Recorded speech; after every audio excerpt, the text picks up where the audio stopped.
Good evening and welcome to the Overview and Scrutiny Management Committee, 22nd February 2023. Just before we start, I'd just like to make a small statement if I can. Members of this committee will be aware that at the start of the year we had a number of actions and suggestions from a peer review, and we've worked very hard to try to take on some of those suggestions for improvement. One of the latest actions was that the last meeting was independently reviewed and watched. We've had some feedback across the whole of that meeting, and the peer feedback is that strongly suggests that we're moving in the right direction with Overview and Scrutiny. And they've also suggested that it may be of benefit for members of Overview and Scrutiny Management Meeting Committee take part in an independently managed workshop sometime in the near future, probably for the next sessions of scrutiny, to see if we can build on the improvements we've taken so far. So that's, from me, it's a big thank you to everybody that's taken part in those meetings and the fact that we are moving forward. So thank you very much. Apologies. Yeah, Peter Dennis and Al Neil is here as a sub, and I think Adrian Mather and Morag Malvern is here as a sub. Thank you. Minutes of the previous meeting. Are there any comments on the minutes of the previous meeting? If there are no comments, can I see a show of hands to say that they've approved to show an accurate record? It's unanimous. No, thank you. Declarations of interest. Any declarations of interest tonight? No declarations of interest. Public questions. None received. Thank you. Member questions. None received. None received. Thank you. In that case, we'll move on to item 79, the proposed changes to the waste collection service. We have a recommendation on page 13 going forward.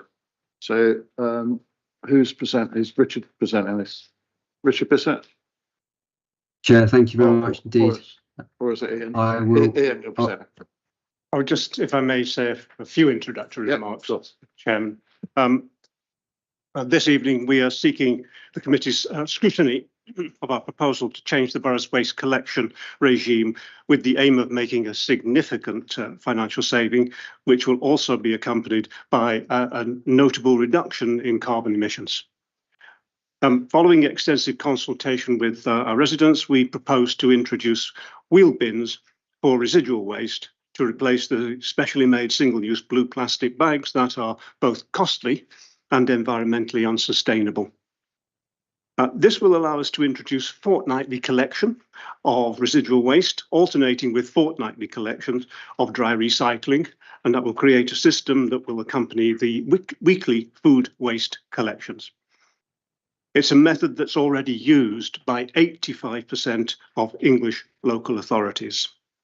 The method is also proven to encourage higher rates of recycling and reduction of residual waste volumes. By diverting some of the 57% of blue bag contents that should not be in the residual waste stream, it offers a major improvement to the environmental impact and cost of our household waste service.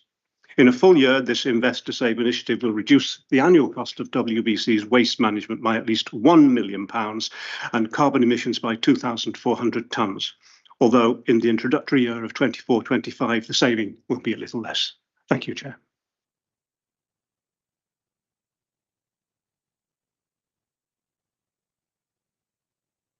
Thank you.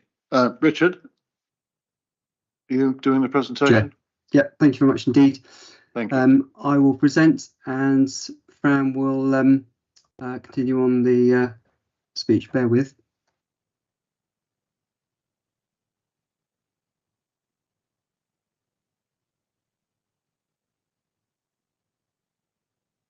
Brilliant. Thanks, Richard. Okay. Thank you, Chair, and good evening to councillors and to our guests. So my name is Francesca Hobson and I am the Assistant Director for Environment and Safety at Wokingham Borough Council. The waste collection and disposal services sit within my wider portfolio. And we have presented you with various different documents this evening with regards to our proposal. We're going to run through a presentation which will give the context to some of those documents. We've got several colleagues on the call today who are experts within their field, and they'll be able to support with any questions that you might have as a result of the presentation and the documents that you've received. But first of all, myself and Richard, our head of waste, who's been instrumental in the development of this proposal, and I should also mention has successfully delivered alternative weekly collections in 2 other authorities, will do this presentation. We've also got Rebecca Bird, who is one of our comms leads, who's been played a pivotal role in supporting the comms that we've done up to date and also the consultations that we've done up to date. And she's going to present a couple of slides as well.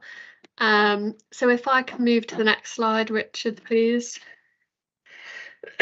So first of all, in relation to content, we will run through a bit of the history and background to the proposal that we're presenting today. We will also talk about the shortlisted options and the consultations that have already occurred. We will then move on to talk about the delivery and the implementation of the preferred option, and we'll give some more detail around the costs and savings and risks and mitigations. Rebecca will then also talk about the public consultation results in a bit more detail as well. If you could move to the next slide, Richard, please. So just to set the scene in the first instance, we set up a waste cross-party working group back in 2021, primarily to review how waste collection works at Wokingham. The terms of reference of the group and the purpose of the group was to look at ways of reducing the costs of waste collection in Wokingham, whilst at the same time enhancing our environmental performance, recognising the commitments that we have made under the climate emergency that's been announced, and also ensuring at the same time that any work we did, we were engaging heavily with the residents at the same time. So the cross-party working group brought in RAP and Eunomia, who are industry experts in the waste field, and both those organisations carried out benchmarking to look at how other authorities across the country are collecting their waste and recycling. So interestingly, the latest figures are showing that over 85% of local authorities are already undertaking alternate weekly collections or less frequent than that. So by that, for example, I mean 3 weekly collections, which one of our neighbouring authorities, Bracknell, has already moved to. So that involves 3 weekly collections of residual waste. So RAP and Eunomia then modelled various different options for waste collection that would support the objectives of the cross-party working group in relation to cost reduction and also improved environmental performance. And it quickly became evident that in order to do this and achieve the objectives of the working group, we would need to do more than just encourage residents to change their behaviour and recycle more. We would actually need to physically change the waste and recycling, or the way that the waste and recycling is collected. So all of this information was gathered and collected and given to the cross-party working group, and 2 options were shortlisted that could provide both the savings from a cost perspective as well as the environmental performance improvement prior to the end of the current waste collection contract, which ends in 2026. If we can move to the next slide, please, Richard. Thank you.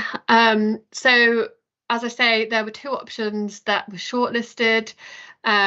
The first one being alternate weekly collection. So this involves collecting residual waste one week and then mixed dry recycling the following week. We would continue to collect food waste on a weekly basis. We would provide residents with a wheeled bin for the containerisation of their residual waste, and this would mean stopping the provision of blue bags that residents currently get. And we would continue to retain the paid for fortnightly garden waste collection service. Option 2 takes that one step further, and it involves 3 weekly collection of residual waste. Dry recycling would be collected on a fortnightly basis, and we would, like the first option, provide wheeled bins for containerisation of the refuse or residual waste. Food waste would again continue to be collected on a weekly basis, and we would again retain the fortnightly paid for garden waste collections. Next slide, please. So since the setting up of the Waste Strategy Cross-Party Working Group, we have carried out 2 public consultations in order to ensure that we were getting the views of residents. So the first one was run in October 2021, and this was a more strategic consultation to get a more strategic understanding of the residents' thoughts around waste collection and our waste strategy as a whole. As you can see, we had 86% of respondents saying that they were willing to recycle more, and 54% of respondents felt that the environmental benefits were the most important aspect of the waste collection service. We then carried out a second consultation in October 2022, once we'd done some more investigation with RAP and Eunomia on the feasibility of options. And as part of that second consultation, there was a lot more detailed information shared, and we presented the 2 shortlisted options that I have just explained in the previous slide. We had over 9,000 respondents to that consultation. We did send round a leaflet to all households in the borough to encourage residents to respond to the consultation. It's, I think, important to mention that people had the option to disagree with the 2 options that we were proposing, and they also had the option to comment. Say, for example, if they felt particularly strongly about an issue, for example, if they wanted to retain weekly collection, there was the option within the consultation for them to comment on that. But just going back to the point around having over 9,000 respondents to the consultation, I think I understand it correctly. It's one of the most well responded to consultations we've ran in recent years, but Rebecca will be able to go into more detail around that consultation. In terms of the results, we had 74% of people who said they were neutral, accepted or liked alternate weekly collection. 78% said they were neutral, accepted or liked the change to wheeled bins for the containerisation of refuse, and 30% were neutral, accepted or liked 3 weekly collection. You could move to the next slide, please, Richard. So the results of the second consultation quite clearly demonstrated a significant level of support or acceptance of alternate weekly collection, and therefore we have progressed with the development of a proposal for option 1, and we're now in a position to be able to present that to yourselves as ONS committee, and also hopefully to executive in March. The benefits of this option being that we will look to save around £500,000 in £500,000 in 2024-25, and around £1 million from 2025 onwards. These savings come from primarily the diversion of waste, so the diversion of recycling from the blue bag or the residual waste bin to the green recycling bags. On top of that, we'd be looking at minimisation of waste as a result of this proposal. The ending of provision of blue bags, which we currently pay around £335,000 a year for, and also we'd be looking to create contractual efficiencies as a result of a move to AWC. We would be expecting to see an increase or an improvement in the current recycling rate. So we'd expect to see an increase from 54% recycling rate per annum to 64%. So that's an increase of 10%. As we carry out a significant comms campaign to encourage the diversion of recycling from the residual waste to the green bags. And this is in line with the requirements for the local authority under the Environment Bill and the recently published government document on the 25-year Environment Improvement Plan. And finally, we'd also expect to see significant carbon savings of around 2,400 tonnes of carbon per annum, which obviously is in line with our commitments around the climate emergency as well. So I'm going to pass over to Richard now, who's going to go into some more detail around the implementation, cost savings, risks and mitigations. Yes, thanks, Fran. Okay, it was important for us as the council to understand the suitability and viability of alternative collections in the borough, and it was absolutely right that we considered all groups and residents that could have vulnerabilities or sensitivities or additional needs, so we can mitigate against those. So a full equality impact assessment was undertaken and determined there were 3 areas that we need to focus on to increase those mitigations. And those concerned larger households, for instance, so that's 5 or more, could have a larger bin, but the primary focus would be on waste minimisation and recycling. We know that 57% of the blue bag could be recycled, and that could be moved to the green bag and also the food waste caddy, which is what we need to drive. Any residents that have got clinical waste, such as incontinence pads, any dressings, and also nappies, but not sharps, such as needles, can put their waste in the wheel bin, and we'll collect that absolutely no problem. We also offer a clinical waste collection service for residents that require it.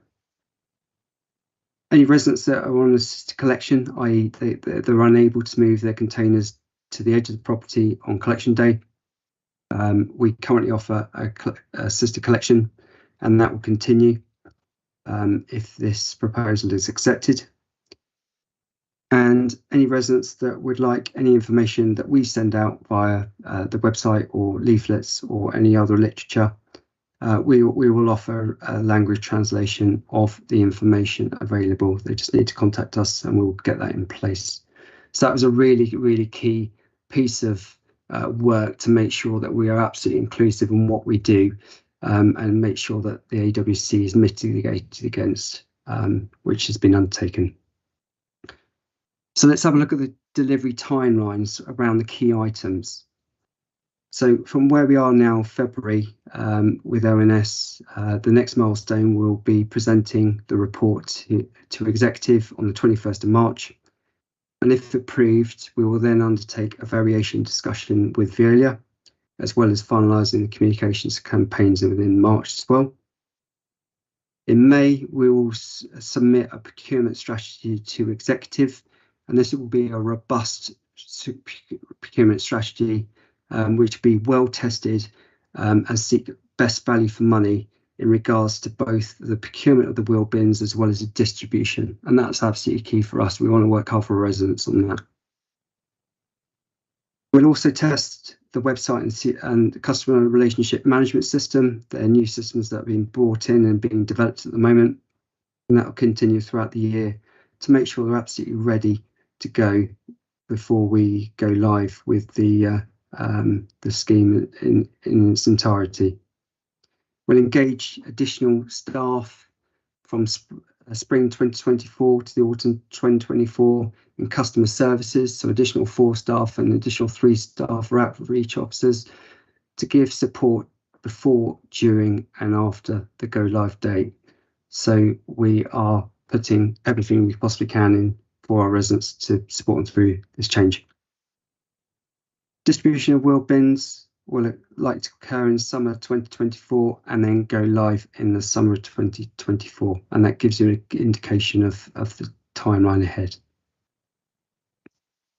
So let's look at the finances, cost and savings. So on the left hand side of the screen you can see the costs, and that's funded from the Waste Equalisation Fund, which is not reserves. And on the right hand side you've got savings, which we realised from 25-26. But let's have a look at the cost first. So the total costs of one-off costs is around about £2 million at the total at the bottom of the page there. I won't go through them all, but I'll pick out a few key ones. So the lion's share of that cost is the wheel bins purchase and distribution. As I said, absolutely key to make sure the procurement is right for that and we get the best price. Funding of outreach officers and customer services officers, £140,000. We're making sure that communication is absolutely right and make sure the delivery is clear. So £100,000 in for that, and that is over and above the average for a scheme that's normally undertaken of this size. And also £15,000 there at the bottom for a property survey, just determine those properties that may not be eligible for a wheel bin, and that will be undertaken. Moving to the right hand side then, in terms of savings, we expect to see in the region of £290,000 for contract efficiencies. The diversion which Fran was talking about from refuse to recycling, including that most important waste minimisation, expect to realise £485,000 worth of savings. Stopping the blue bags, £335,000, and the full £1.955 million will be paid back over the 13-year period at £150,000 per year. So that totals in the region of £1 million a year, which should be realised. Obviously, prices will fluctuate. So that was key to understand the finances, but another important aspect is to determine what are key risks now, what are they in the medium term, and what are they in the longer term. So this is a quite intrinsic background document that feeds into this, and I've just pulled out a number of key items just to give you an indication of what we're considering.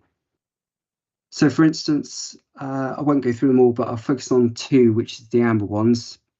The ICT, so that is the website and the new customer service relationship management system may not be ready, but we're determined to get it ready for the end of October, November, and we're working closely with ICT to develop that working plan, including those timelines. The other element in amber is the waste diversion. So the diversion of refuse to recycling is not realised as per the model. As already stated, we are going to put a robust comms and engagement plan in place for £100,000 to realise that diversion, to make sure we get to that £485,000 and increase our recycling rate by 10% and reach those carbon objectives. So what I'll do now is I'll hand over to my colleague, Rebecca Bird, who's the Senior Comms Officer for the Council, and she will take you through a bit more detail about the consultation. Rebecca. Thank you, Richard. Hello there. So as I'm sure most of you will remember, we ran a consultation this past autumn. It was hosted on our engagement website, which is, there's an image of the page there. It's called Engage Wokingham Borough. And I'll just, you did receive yesterday a report on the consultation, but I'll just go through some of the key stats and then focus on the 3 questions that are most relevant for your decision-making process. So we had over 9,000 people respond. We had nearly 30,000 views of the waste consultation page, with 41% of those, the people that landed on the page, ending up taking the survey. 30,000 people saw the survey being promoted in our email newsletters. And of the 9,000, oh, sorry, that's the wrong number there. That should be the 9,086. But of those responses, the respondents found out about the survey from the postcard that we sent to all households in the borough, our email newsletters, the Wokingham Council social media, as well as other social media. That could be community groups, town and parish councils, social pages, etc. Friend, family, or neighbors, local media, including newspapers, television, and radio. There were, out of the total number of responses, 82 of them were done on paper. The rest were done online, so that's 0.9%. We did take paper and telephone assisted surveys, and partway through the consultation, we looked at the demographic questions and tried to identify any groups that were particularly underrepresented in that, and identified a couple of underrepresented groups, and then we used paid social media promotion to target those groups, which did help increase the numbers in those areas. Next slide, please, Richard. So here, what we've got is the question for the AWC, so the fortnightly collections.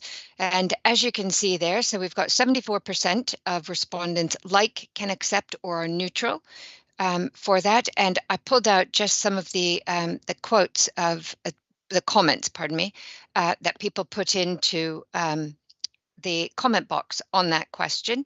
So you can see there were quite a few comments around saving money and increasing recycling, that it's a sensible idea. Other local authorities already do it. It will encourage people to manage their waste more efficiently, and so on.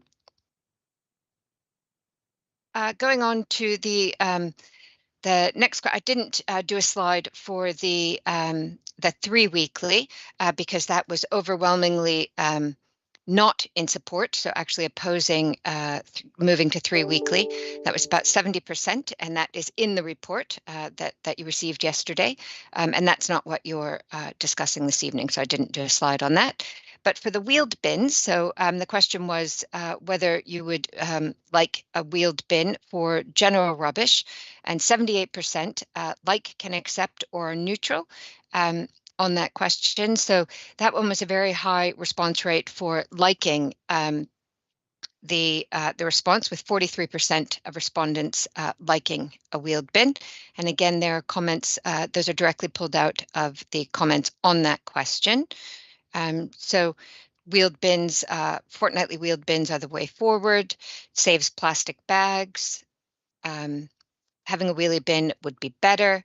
The comment down there on the bottom left that it would be easier to put out to the curbside for ladies and the elderly. The next question I looked at for tonight was the mitigations or special exceptions. So this one is oh, I'm sorry, next slide, thank you. So the most common concerns, so there were around 4,000 responses to this question, I believe. It's in the report. But the most common concerns were about storing rubbish and recycling, so having enough space at your property to store the additional rubbish and recycling that would accumulate over the time period, and storing a wheeled bin, having space for the wheeled bin. There were concerns around the capacity in the wheeled bin, so there were comments that it would need to have be equivalent to having 1 bag a week, etc. There were questions raised about what about when the capacity is reached, because currently, as you know, people can buy extra blue bags. There were concerns raised about difficulties for elderly people and people with disabilities. Then there were concerns around cleanliness, so having rubbish stored for 2 weeks instead of just accumulating over 1 week. People were questioning whether that was hygienic. Also the tidiness, and that was more about having wheeled bins in areas where there might be wheeled bins stored in the front of properties. council tax. That one, people raised issues around the council tax rate in Woking and Borough, and that they felt that the higher rate meant that they deserved weekly collections, to continue weekly collections. There were concerns raised around rats, foxes, birds, insects. So that would primarily be dealt with the wheeled bins containing the rubbish, but there were still concerns around those.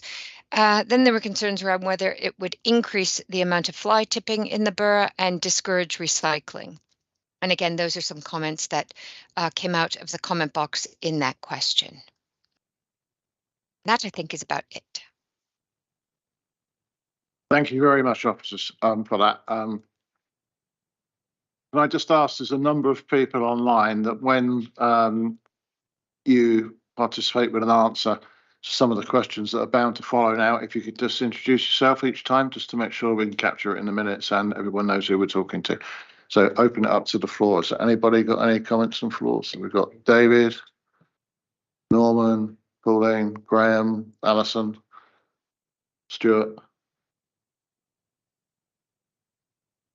Go.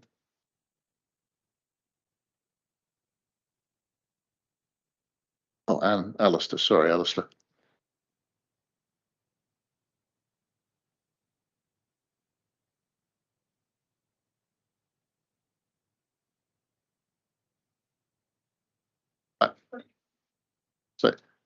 So if we start with David, please. Chair, thank you. I've got a long list of questions. I'll just put a few up to start with and then give other people a chance.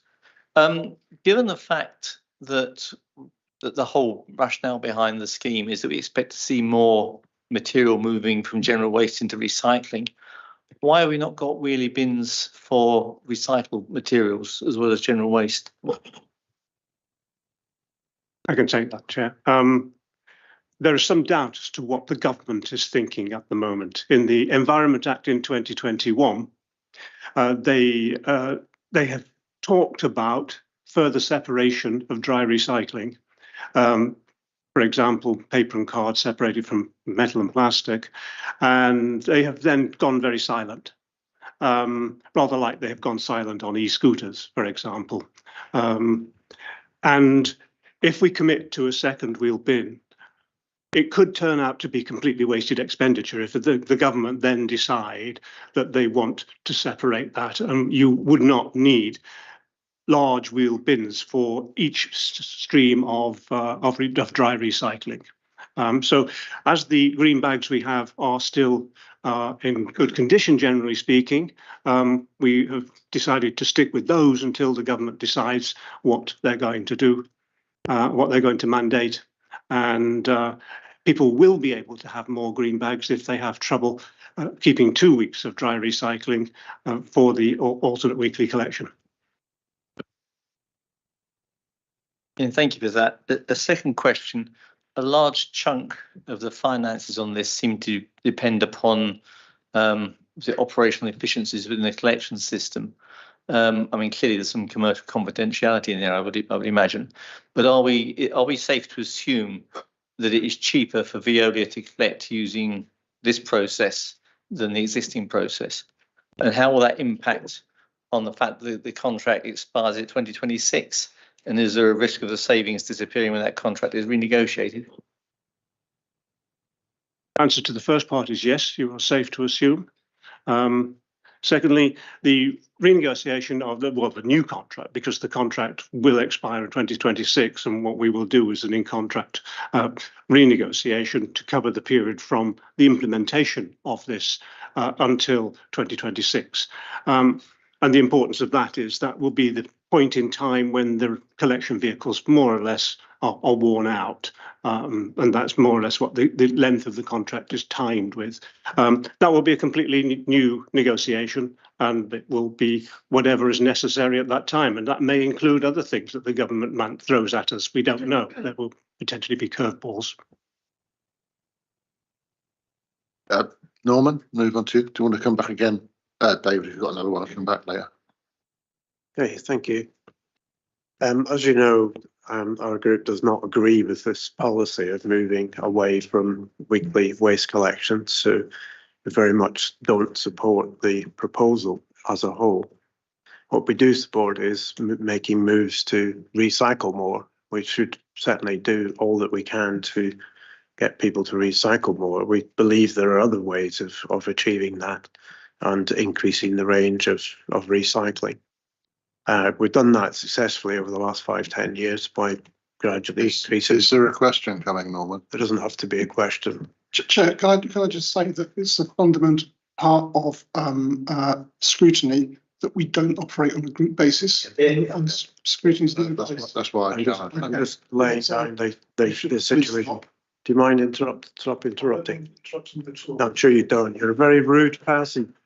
Thank you. It's always good to have a bit of rudeness from Andy. He's very good at it. So I just wanted to make that clear at the outset before we start asking questions of detail. Excuse me, Chair, I do have to interrupt. I feel as Vice Chair it's important to remind all members of this committee of our duty to be objective and impartial. It's important to fully air all issues, including concerns raised by residents, but this is not a forum for campaigning or for presenting party manifestos. I am very concerned that some of the things which you have already said this evening may cast some doubt on your impartiality, on indeed whether you have predetermined your position. Sorry, and I ask therefore. Can I just call? There are many people on this committee that have already predetermined the position. We had it at the budget meeting last week, so it doesn't apply to you as much as it does to anyone else. I've also seen that Andy covered Facebook earlier today with statements about how this was a good idea. That is not the point, okay? We are to be impartial. Excuse me, we are to be impartial and objective. And if you feel that you have a predetermined position, you must question whether or not you should be taking part in the scrutiny of this agenda. Ladies and gentlemen, voted in a budget meeting last week. Everybody has a predetermined position. Ladies and gentlemen, please, through the chair, this session is to ask questions for clarification and then to put proposals through against the recommendations on the paper presented to us. That's what we shall do. So if we can take the emotions out of the party politics just for a while and go back to any questions to the presentation that we've just been given, and we can then ask the officers to provide that clarification. If we can go for that. So Norman, back to you. Thank you very much. Just looking through the potential savings as indicated in the papers, there are probably a few things that may not be covered there. And clearly there is risk around the Veolia contract efficiencies, and unless you've actually got them signed up to something that I haven't heard that you do, perhaps you can confirm that one way or another. And clearly there is a risk around getting people to divert from general into recycling, recognised in the risk register. But there are things like, I mean, we've heard tonight replenishing the reserve, which wasn't in the paper that we got, but has been included now. But there's also interest on the £2 million, lost interest on £2 million that is going to be the upfront cost, and there'll probably be replenishment of bins on an annual basis. So, you know, if things will get broken, we have to replace the food caddies now on those points of interest and replenishment. Is there anyone that could care to put some clarification on that for us, please? I think we'd have to pass that to finance. Good evening all. Yes, Asher Stanford. I'm the finance business partner for the Place and Growth Directorate that this sits within. To answer that question, as Richard stated earlier in the presentation, so the almost 2 million is going to be taken from the Waste Equalisation Fund, and that will be replenished around 150,000 per year for 13 years until that is fully repaid. As has just been pointed out, there is, of course, a loss of interest income to the authority as a result of that money being used for this purpose. That will equate to in the region around 300,000 over the 13 years. And that is not part of what you'll find in this presentation, because, well, I say in the business case, because that sits within the authority sort of treasury management aspect, but has been taken into consideration. But they're roughly what the numbers. Thank you. Pauline? Is that enough? Sorry. Thank you, Kim. My first question, looking at the timetable, is why are you buying the bins in March 23 when you're not actually rolling them out until summer 24? That seems, firstly, you're borrowing the money a year earlier than you need to. And secondly, you've got to find somewhere to store them, which means that you're going to have to pay for somewhere to store them, I would expect. It doesn't necessarily make obvious sense to me, and I just wanted somebody to explain that.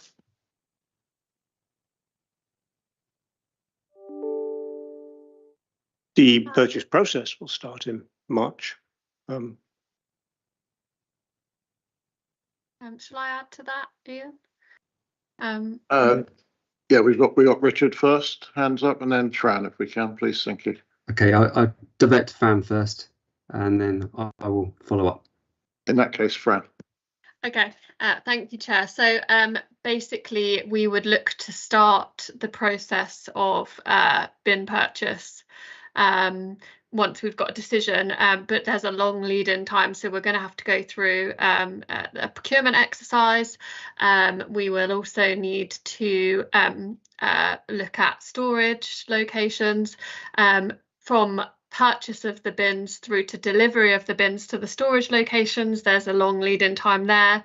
And what we'd be looking to do as well is to order in batches. So whilst we would say we need a certain number to provide for those properties across the borough that will be getting wheel bins, we would look to have them delivered to our storage location in batches, and then we would be rolling it out. So we're not going to be storing, say, for example, 70,000 wheel bins in one location at any one time. But Emma might wish to add in relation to the lead-in times with purchase, procurement, etc. of bins, because Emma is our Eunomia waste expert and has significant experience in delivering this elsewhere. Emma, did you want to come in? Yeah, hello, Emma Tilbrook from Eunomia. Just to add to what Fran was saying, currently lead-in times for wheel bins are significant, and we are predicting that they will only get longer over the next period as government policy is confirmed. So anything from 12 months is not uncommon for wheel bins at the minute. So really that extended timeline was to make sure that there was enough time for them to be ordered and delivered. Also, in terms of storage, all the wheel bin providers and manufacturers effectively deliver to order. So you tell them when you need them by, and they will get them to you for that date. So you're not storing them a significant amount of time in advance of delivery. But yeah, we expect that procurement needing to happen in effectively this financial year to ensure that they are available for a summer 24 delivery. Thank you. Supplementary. Yeah, I think Richard's got his hand up again. Thanks, Chair. Richard Bissett, Head of Waste. So just to add to those two comments, what we're also seeking is value for money. At the moment, the oil prices are coming down. We're in the position that the Environment Bill may mandate or could mandate for weekly collections to take place. I know we're on weekly collections for food waste, etc. So they could impose weekly collections of food waste across the entire of the UK, and therefore the demand for plastic and containers could increase across the summer of this year. Therefore, the idea is to get in front of all that and get the best price we possibly can, rather than wait and then we lose the initiative. So that's another reason why we're trying to get in there first. Thank you. Are you completely confident about the free storage? My experience is that you're unlikely to get such a volume of free storage, but if they make them to demand, then presumably will they still guarantee the price? It sounds a bit of a sort of over optimistic combination of assumptions to me, but I don't buy bins on a regular basis. So I wonder if you could just help with that. Yeah, in terms of the actual storage itself, yeah, we're working with property. They have identified a number of locations within the borough that we could use. And in terms of the price, then yeah, if we go with them, the purchase order is signed, and then we'll be locked in at that price. So is there a price for that storage if we do use the locations we've identified, Richard? We've put some surplus aside for security and also storage, but what we were trying to do is negate that and have it free of charge through our property section. And as I say, we've got some good areas in process that we could actually use to store the wheel bins.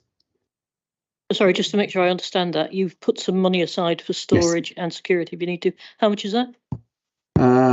It's in the region of 20, 40, is it about £60,000, slightly under. Thank you.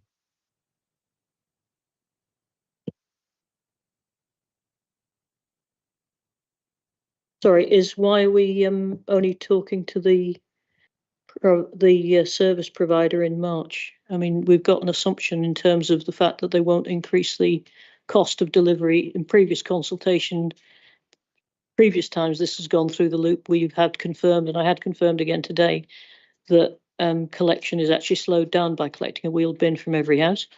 I know there's some mitigation in terms of the balancing, if you can balance the bin, the vehicle that's putting it in correctly so that you don't have to return quite so often. And I've been told that balances out. We'll wait and see how that works. But I'm surprised if you're assuming that, if you haven't actually talked to them already, that the date's in March. So I wonder if you could expand on that.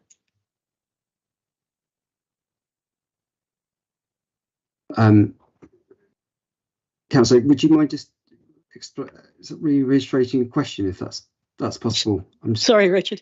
That was probably a long and rambling question.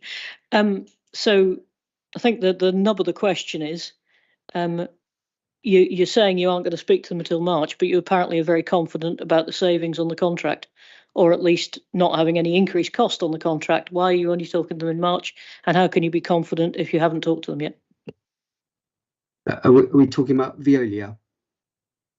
Yeah. Okay. So we've obviously been in discussion with Veolia in regards to this modelling. They have given us the price and also the contract efficiencies around that. So they are confident in terms of what they've suggested to us. Fran, I didn't know if you had anything further to add. Yeah, absolutely. Sorry, Fran. That's okay. So we have been engaging with Veolia throughout this process. They have been heavily involved in the savings proposals. They submitted to us the savings in terms of contractual efficiencies. So they've essentially provided us with the savings that they can make as a result of a move to AWC. So it's not going to be entering into a new conversation with them in March. We've already been having those detailed conversations along with procurement, etc. What we're saying through the timeline is that if this proposal gets agreed at March Executive, we will start the formal engagement with them and the contract variation, etc. But yeah, just to reassure you, we've been having ongoing discussions with them. None of this is new to them, and they've been heavily involved in the savings proposals.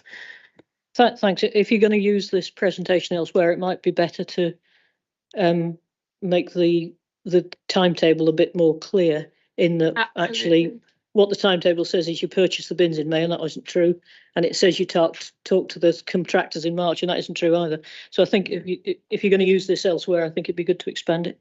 Thank you, Pauline. Absolutely. Thanks. Take that. Thanks, Fran. Graham? Thank you, Chair. The crux of this, the big number, is the 485 number. And that's all about people changing behaviour. And Ian, you said that currently moving from 54% to 64% recycling. What evidence have we got that we can make that change? For example, what does Reading do, other local authorities around, and what things need to be in place in order to drive that change in behaviour? Because if I looked at changes in behaviour in other contexts, looking around this room, it would be very difficult and challenging. I'm sure that Emma will probably have something additional to say, but if I can start the response. In the pack that you've got, the document pack, you will see a chart which gives you the top performing authorities in the country. None of those use a weekly collection of residual. They all use fortnightly, except one, which I think is 3 weekly, if I remember rightly. All of those are averaging somewhere around the figure that we're targeting, and they have achieved that by going to fortnightly alternating collections. And some have gone beyond fortnightly. Bracknell have just gone to 3 weekly on residual waste. Reading have been doing fortnightly for some considerable time and have recently reduced the size of the bins.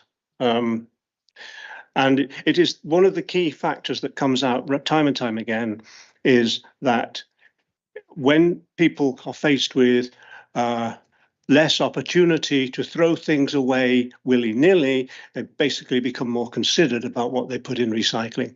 And if we accompany everything with a strong comms campaign, for which there is money in the summary which Richard presented, then we're pretty confident that we have a fairly educated resident base here, and many of them are already very pro recycling, and it will, the extra, and the big thing will be food waste, because 20% of what goes in the blue bags is food waste, and that every ton of food that you divert into the food caddies will save £100 a ton. It will prevent the council from burning £100 for every ton of, because that's what we do. We burn it. Well, we don't burn it. With food waste, we actually convert that into digestate and power through methane gas. But at the moment, it's being burnt. As I said, Emma will probably have more to say on what other authorities. Any of the officers want to add to that? Graham? Yeah, I'd really just like to follow up. I accept, that there's some evidence around, but as you say, the residents of Woking, the erudite bunch, well educated by our fabulous schools, etc., etc. So I'm wondering if the 54% is already a good number, and whether 64 is achievable, or should it be more ambitious, using the logic that you're proposing? And then how does one actually police it? So there's sort of two parts there. Well, the government is giving us targets, and those targets are increasing. And I think at the moment it's 70% is the target, but that's not just yet. But we have to move forward. We have to move forward from 54. We have to move up to the 60s first, and then onwards. And as you can see from the chart of the top performing councils, they're all producing well over 60% recycling. Alistair was next. Alison. Oh, sorry, Alison was next. Hello, I'd like to ask some questions about the actual consultation and the people who responded, and to find out more about the people who didn't respond. So I note that only 82 people, 0.9%, didn't respond on paper. Can you tell me what proportion of our residents have no home access to internet? And also, I'd like to know what the 3 underrepresented groups were. And I was quite surprised that these underrepresented groups were targeted with social media, because one of the things I'm very concerned about is whether we did hear properly from all of our residents. And what I'd like to have seen presented, along with all our colourful charts, and the chairman will know I've raised this in the past, is a proper demographic breakdown showing us the proportion of men and women split by age, split by diversity, showing those with disability. I know other local authorities do this. The fire authority always does this, so that we can, as a committee, we can properly see who has responded to the survey and be assured that we are hearing from everybody. Yeah, that's my first question. Sorry. Who's taking that one on? I would think Rebecca would probably give a more Yes. fluid answer than I could. In terms of the percentage of our population that is digitally enabled, I'm not sure we have an exact number. It is it's very high in Wokingham Borough, and generally, I think that as a local authority, we think that the people now post-COVID, the people that are not digitally enabled, are choosing to be not digitally enabled because COVID brought most of the people who just didn't have the skills and the access. Most of those people did then learn those and acquire that access because of COVID. But I don't have those numbers. But it is very high. So we did send a postcard to every household in the borough, and the postcard did say that there were other ways of taking the survey.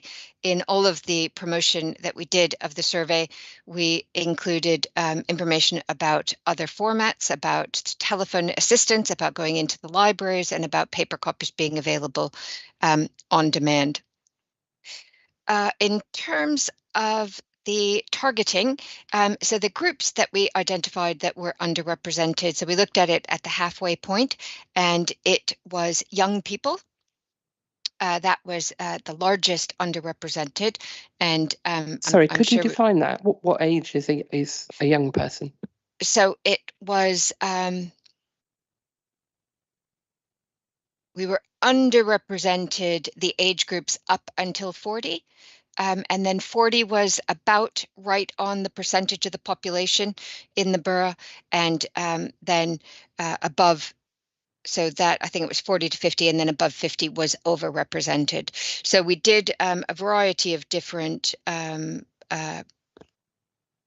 paid promotion using Facebook, and we also partnered with the company that hosts our online platform. They did some paid promotion for us as well. And that was done on Instagram and on Facebook. We did ours on Facebook. So young people, and then males were slightly underrepresented, and that was by not a huge difference, but they were underrepresented compared to the borough as a whole. And then the Asian population was underrepresented, and for the Asian population, we did target them on social media. It sounds negative to say we targeted them. I don't mean it in a negative way. We tried to find people that had interests in Asia, or had lived in Asia, or had family in Asia, etc., and get the information about the survey in front of them. We also contacted some different organizations in the borough that we knew worked with those populations to try and reach those communities that way as well. We do have the demographic, the demographics, and if someone wants to carry on and go on to something else, I can then find that, and I can give you, I could actually show you the piece of the report. It'll just take me a few minutes to find it, but I can show you that demographic information behind it. I think also if that's available, if you could send it via Neil so it can be distributed to all of the members of this group, that would be very good. Thank you. Yeah. So did you want to see it tonight, or just send it through Neil? Sorry. I think we could send it around. Also, okay. The full equality impact assessment statement. Again, Chairman, that's something I've pointed out. I think we should see the full statement, to see exactly how every group has been considered. Yeah. I've said this before. We're not here to simply, say, oh yes, we've done that, tick. No, we should be seeing it. Great. If we can have those, that would be good.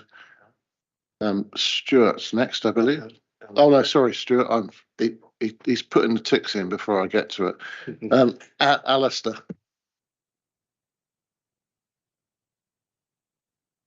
Right. Yeah, I just wanted to ask a question about looking at the comparison of other local authorities. The fact that we commingle no glass. I just wonder, is glass a problem at the moment in the blue sacks? I mean, we don't deal with it at all as a refuse service. But is that a problem? Is that going to continue being a problem, or isn't it a problem at all? I mean, because compared to say like Reading, there was a lot fewer bottle banks in, say, Early, for example, compared to Reading. There seems to be one around every corner, but in Early, you know, there's about 2 next to each other, and that's about it. So. At the moment, the last compositional analysis showed that roughly 4% or slightly under of the contents of the blue bags was glass. We don't really have a problem.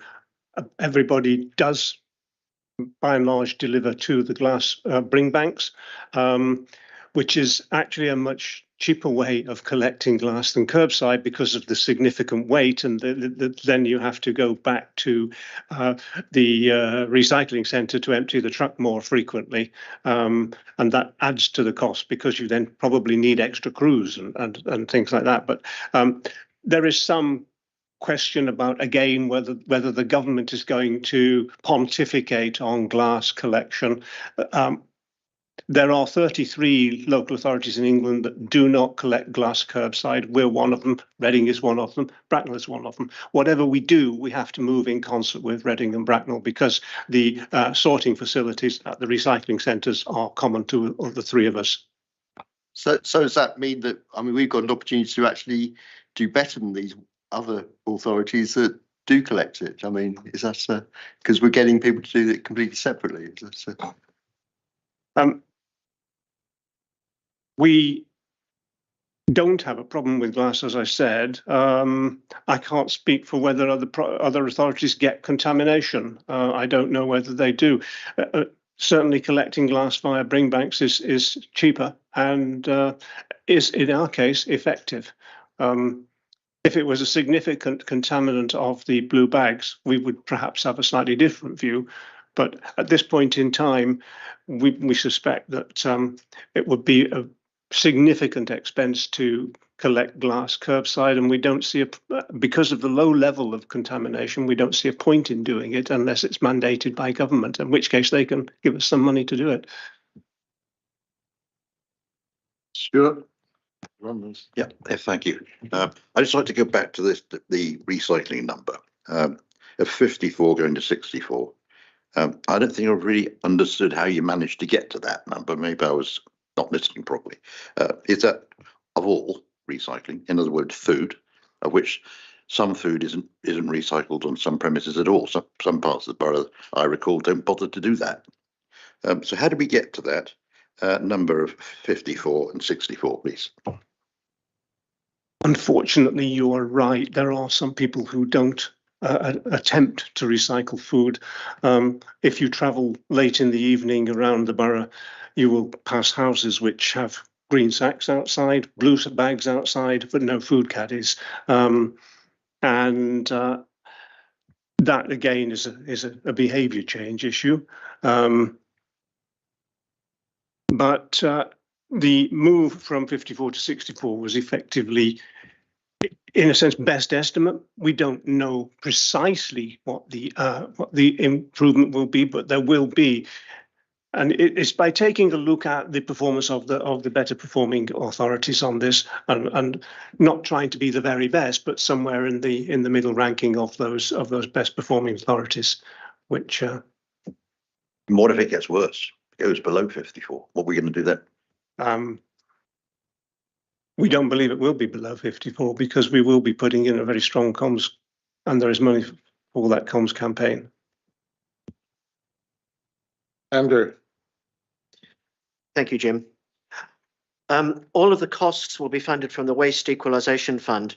Could someone provide some more details of the source of monies in this fund, what the purpose of that fund is, whether there's any guidance on requirements with respect to the amount of reserves that must be maintained? It's mentioned tonight that over the, I think, 15-year period of repaying these funds, that there would be a loss of something like £300,000 in interest. Does the use of this fund, of money from this fund, entail any risks, and in particular any potential to put any other activities of the council at risk? So a little bit more detail, please, about the Waste Equalisation Fund. Yeah, I'm probably best placed to answer that question. There's 5.5 million currently sat in that fund, of which we're proposing, as you say, to use 2 billion, which will reduce it temporarily to about 3.5 million. The funds are set aside for dealing with waste-related issues, predominantly in relation to the end of the waste disposal contract with RE3. That contract isn't due for renewal for several years. The funds in there are not a specified amount specifically. It is sort of a collection of funds where we've been able to sort of set monies aside from savings in previous years. So it's sort of set aside with the purpose of dealing with waste-related issues in future. So there isn't an exact purpose for the funds that are in there right now. So we don't perceive a specific issue related to utilising those funds for this purpose. Okay, thank you. I have a couple of questions, if I can. Fran, at the start of your presentation, you talked about the cross-party working group in 2021, and that the 2 options offered were shortlisted. Can you tell us what the full set of options were to get down to that shortlisting? And the second part of the question is, there's been some very good challenges tonight about how do we know when we're going to get to, how do we know this is working? And I'd like to know what the measures and the reporting proposed are to make sure that we can manage this as it goes through, not in 13 years' time. Thank you, Chair. If I can pass to Richard and Emma, who were more involved in relation to the options that were initially considered and then shortlisted, and they'll be able to give some more detail on that. Thank you, Frank. Thanks, Ron. Yeah, so there was a wide list of options that were considered, I think 12 in total, and those range from source separated collections, so individual collections of individual materials, alternate week collections, 3-week collections, and we went through the cross-party working group, explained these actual lists, and then whittled down to the 2 that we see today, because it has to work for the borough, and the others didn't work for the borough in terms of finances or practicalities. Emma, have you anything to add on that? Yeah, so Emma Tilbrook, Eunomia. In terms of those initial options, we really looked at effectively when the results came through, they were looked at in terms of cost, recycling performance, and also carbon saving. So all options were assessed effectively against those 3 metrics, alongside the practical considerations which Richard just mentioned.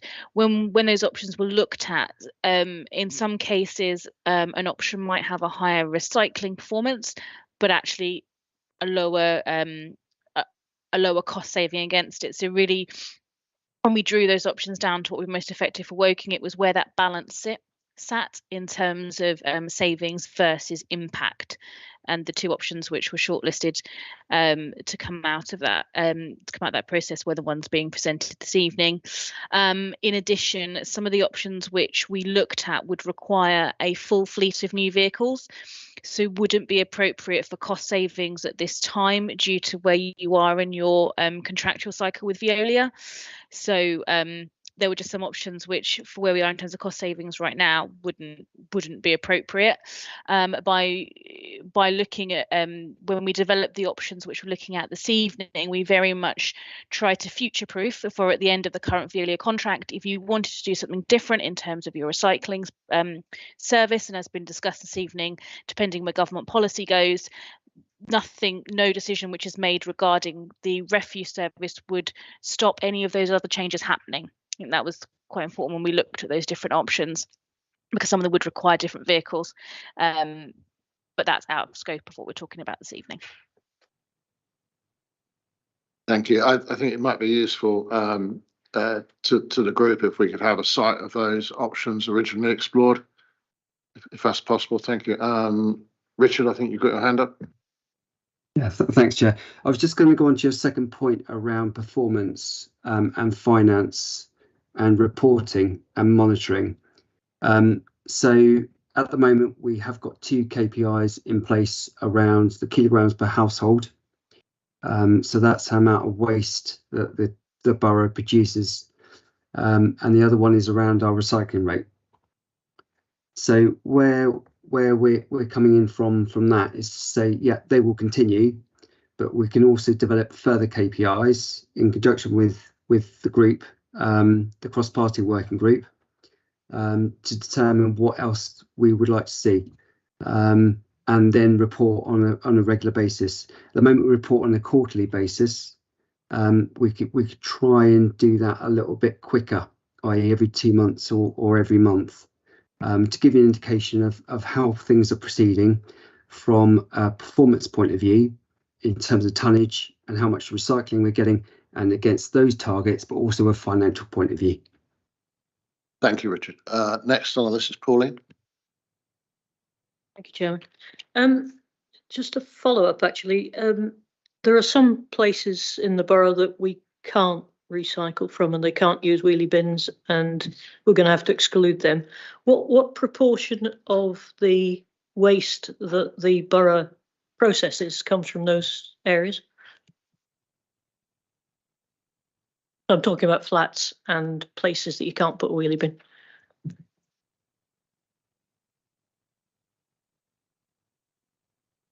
Perhaps Richard has the figures to hand. Yeah, sorry, Pauline, if you could just repeat that for me again. Are you talking about the amount of tons out of flats, etc.? Yeah, that's right. Yeah, what proportion is out of flats? Because obviously, if you're going to increase the percentage of recycling, you're going to have to do it on the other bit. So it's going to have to increase more, because the other bit, the flats won't be able to increase at all, as far as I can see. There is some data on page 18 of the report, Pauline, if that's any help. That might help the question. Yeah.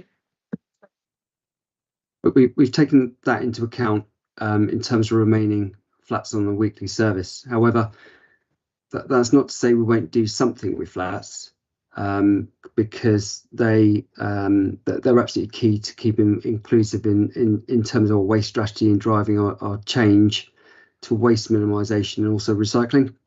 So sorry, Richard, just let me come back to the original question. Because you told me this morning that 11,000 properties were in, or 11,500, I think you said, were in a position where they couldn't have wheelie bins and they couldn't have bi-weekly collection, because they were either flats or places where you couldn't put a wheelie bin. Yeah. So 11,500 households out of 85,000 can't only produce 1% of the waste. They must produce more than that, surely. Looking at the figure I'm being pointed at on page 18. Right, okay. So what we've modelled is the 11,000 properties, 11,500 properties, 10,000 of those are flats, and the remaining of those properties that won't be able to accommodate a wheel bin and therefore be on bags. But the remainder's been calculated in terms of how much material can emanate from that for recycling, in terms of dry recycling and also food waste recycling. Emma, would you like to? Yeah.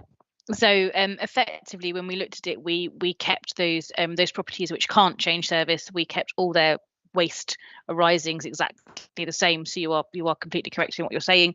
You don't increase the total by that amount.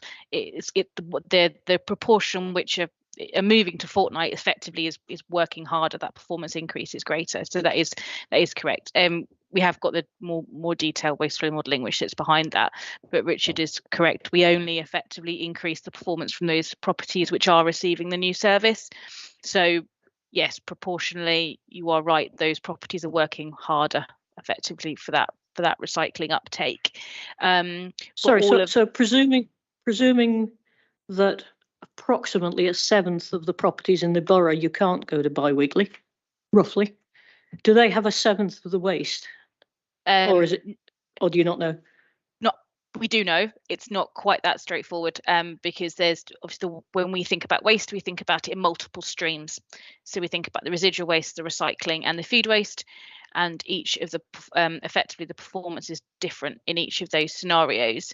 So when we think about how a service changes, when residual frequencies effectively dropped, we've applied those changes in waste and how it flows around the system only to those properties which effectively get that change. We can provide the breakdown.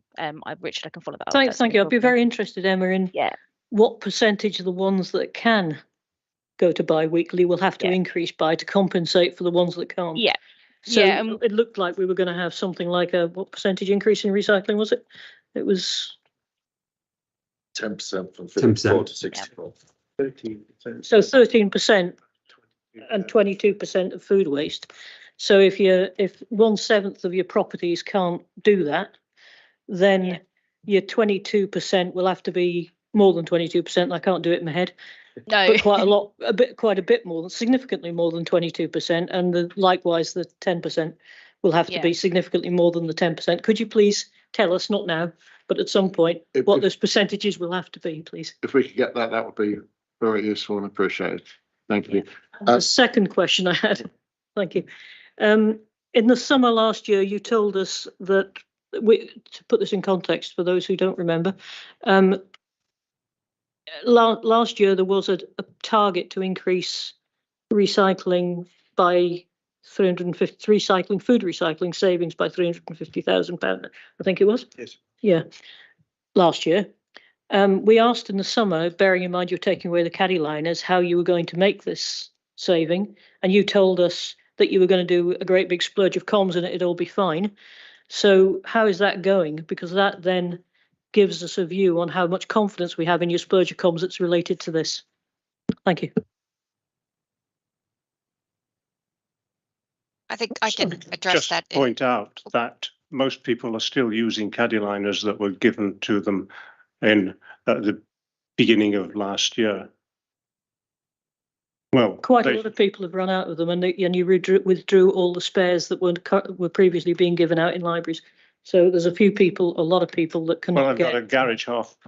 That's about 3 rolls in the garage because we only use one per. Well, we use one per week at most. Maybe you having too many means that other people can't have enough. But anyway, the question is, we had a target to increase food recycling. How is it going? Because that was going to be related to comms, which is exactly what you're relying on to change people's behaviour. Chair, if I can take that. Richard. So on average, since April 2022 to December 2022, we are capturing or collecting around about 510 tonnes of food waste, which is not going to energy from waste. The difference, energy from waste is around about 120 pounds a tonne, and to recycle it is around about £30 a tonne, call it. So you've got a difference there of about £90, if my maths is correct. So if you put 150 times by the number of months up to December, which is 3, 6, 9, times by 9, and then times that by 90.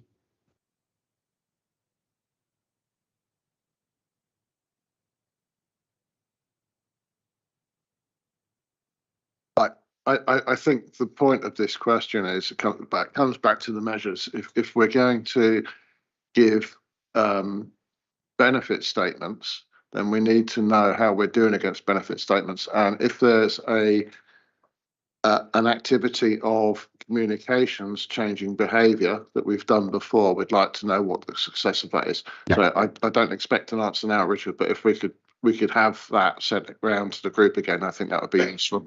Yeah, that's exactly the point. I'd like to know how much the food recycling has gone up since we started that communication, which must have been about July, August time, because it was meant to be making up that £350,000 task of increased food recycling.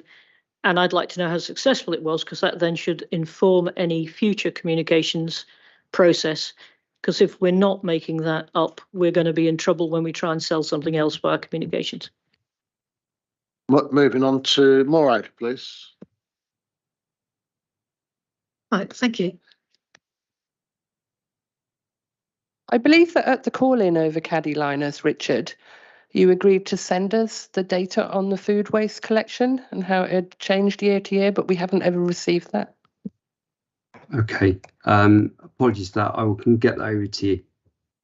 That's not a problem. Just before Morag starts, I've got Morag, Andy, David, Norman, and then Alison again. And after that, I'm going to call a line under it because otherwise we'll run out of time. Morag, thank you. Right, thank you. I'd like to know a little bit more about future plans for people in blocks of flats where there are communal bin areas, where I know there are problems at the moment just with ordinary rubbish.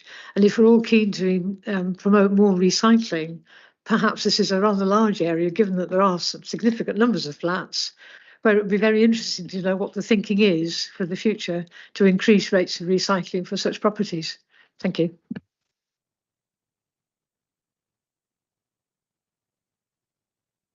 Yeah, so flats are absolutely important to us. They do obviously generate quite a lot of waste, and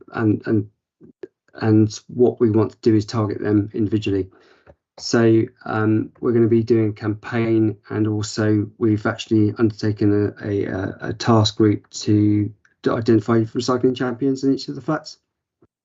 And once that's undertaken, then we will see the level of recycling increase as well as the total waste decrease. So that's the objectives, and that will be followed up with a comms plan and targeted. Right, okay, Maureen. Lovely, thank you. Andy. Thank you. I've got the first question is finance related. There's been a comment that the funds are coming from the Waste Equalisation Fund, and that there is, in some way, there is interest on this. And I know I haven't seen any sort of mention of interest in the documents, so I'm under the impression from reading the documents that there's no interest lost due to taking reserves from the Waste Equalisation Fund. So would you be able to just sort that out for me? That's the first question, then I'll go on to the second one. Yeah, sure. So these are council-owned money, so it's not borrowing as such, but obviously because the council money, we would have invested it in one way or another if it wasn't used for this purpose. For argument's sake, we put it into a bank account and we receive a return on that investment. So that is what we will lose as a council from utilising the funds in this purpose. So current rates of borrowing are in the region of about 3.7%, say, on average. We've got a whole variety of different investments, so it's not really possible to identify exactly where these monies sit. They are likely to drop off a little bit and have been factored in to drop off probably to around 2% as we go through the period of repayment. That is not in the report. No, you're right. It is an impact and it has been built into the council's thinking. But as I say, that fits within the Treasury Department as part of the broader picture of investment with investments that take place with the funds that are available to the authority. So effectively, you're losing some cost from what's been put in front of us. That's what you're saying. There is an impact. Any use of funds, unfortunately, does have an impact. So yes. So how much is that? It's about 300k. It will depend obviously on the exact rate of what those investments would have captured over that period of time, but we are forecasting to be around 300k over the 13 years for repayment. Thank you. Okay, so my next question is trying to unpick the exact amount of waste reduction that will occur, because we're being told two things. We're being told partly it's because of the comms. That's going to drive up recycling. And we're also being told it's because we're moving to alternative weekly collection with wheelie bins. And I'm not quite sure of the difference, because when I look at the basic numbers, I see, well, if we spend £100,000 on comms, we're saving over £400,000 on recycling costs or waste disposal costs. So I'm wondering, well, how much of is that a 1 to 4 ratio as a part of that due to the bins? Because it's not clear to me where these savings are coming from, or rather the balance between them. That's what I want to understand.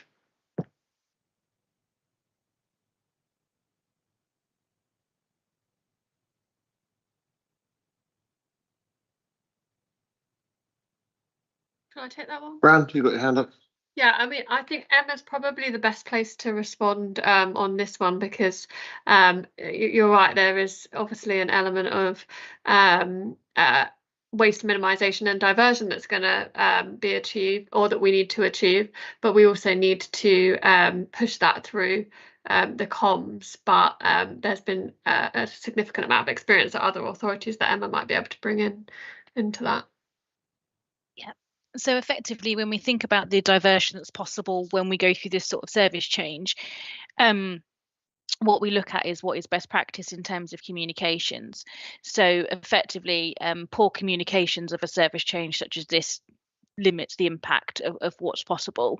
So when we look at it, it's almost in the round. So it's the change, including a high quality communications campaign, gives you that net effect in terms of diversion. You can't kind of separate the two.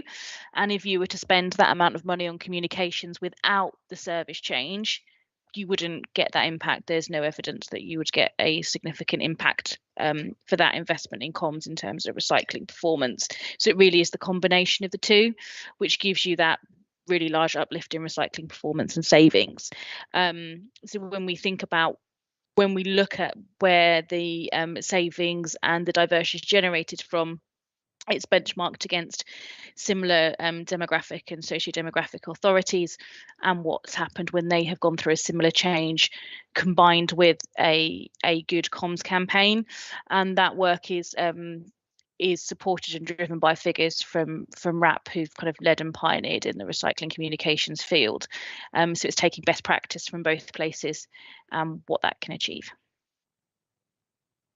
Thank you. Can I just check? So what you said is that unless you have a dramatic change in service, it's very, very difficult for comms to change people's behaviour. To the extent which we're talking about here. So it can definitely change behaviour. So there is no doubt at all communications impacts behaviour. So I don't want to give that impression, but to the extent that we are talking about here, in terms of savings and increase in recycling performance, you will not achieve anywhere near that amount through communications alone. I used to work for RAP and sat in the communications team, and we tried to get the data and the information that would support that. And as you know, Mia, we often try and look at communications and waste minimisation isolated from service change to understand what that impact might look like for authorities, and trying to get the data and evidence to support that is actually really challenging, because historically the biggest impact in terms of changes in recycling performance and savings come where we make substantial change to service, largely in the restriction of residual waste container. Chairman, would you mind if I just jumped in quickly on comms? It's just really an action rather than a question. One of the things I've noticed over the last few weeks is that an awful lot of people move in and out of the borough, and a lot of them don't know how to use the current schemes. So could we maybe note down an action to refresh the comms to people who are new into the borough more frequently? Because I certainly saw something today where people were putting the food waste out in the wrong container and weren't knotting it up, which means that we actually don't recycle what we can do using the current schemes. Sorry, this isn't my agenda item, but I do want to jump in here quickly. We are looking with the new website as well to actually have a new to the borough section. So residents that move are going to have a section on the website for that, so it can be included in there. Sorry, that'd be great. No, that's good. Jump in on not my agenda item. We've taken nearly an hour and a half of the officers' time and the guests' time on this. So we've got 3 more questions to go. So if we can keep them to the questions, that would be really useful. David.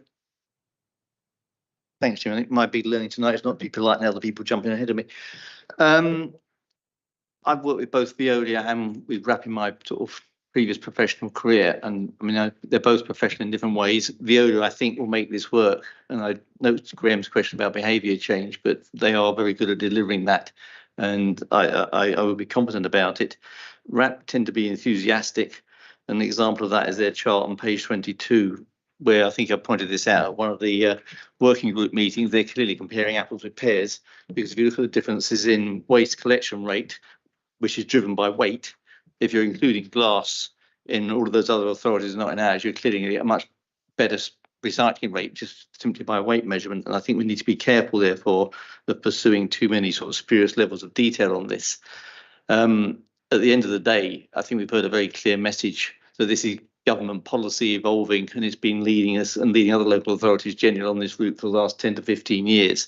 Sooner or later, we're going to have to bite the bullet. And if we don't do it now, I don't doubt it will return to the council in 3, 4, 5 years' time. We won't have to do it anyway. And we hope it will produce the savings that we have. I hope that's not a comment on my proceedings, or maybe it is. But I think I'd like to see, really, as part of this plan, a more fully established communication plans going forward to make this, to say, if we're going to do this, let's make sure we do it properly, make it a success, and see a much more perhaps proactive, ongoing communication plan to bring about behaviour change than I've actually seen evidence tonight. Norman? Thank you. Yeah, I agree. We need to keep that comms going and get behaviour change.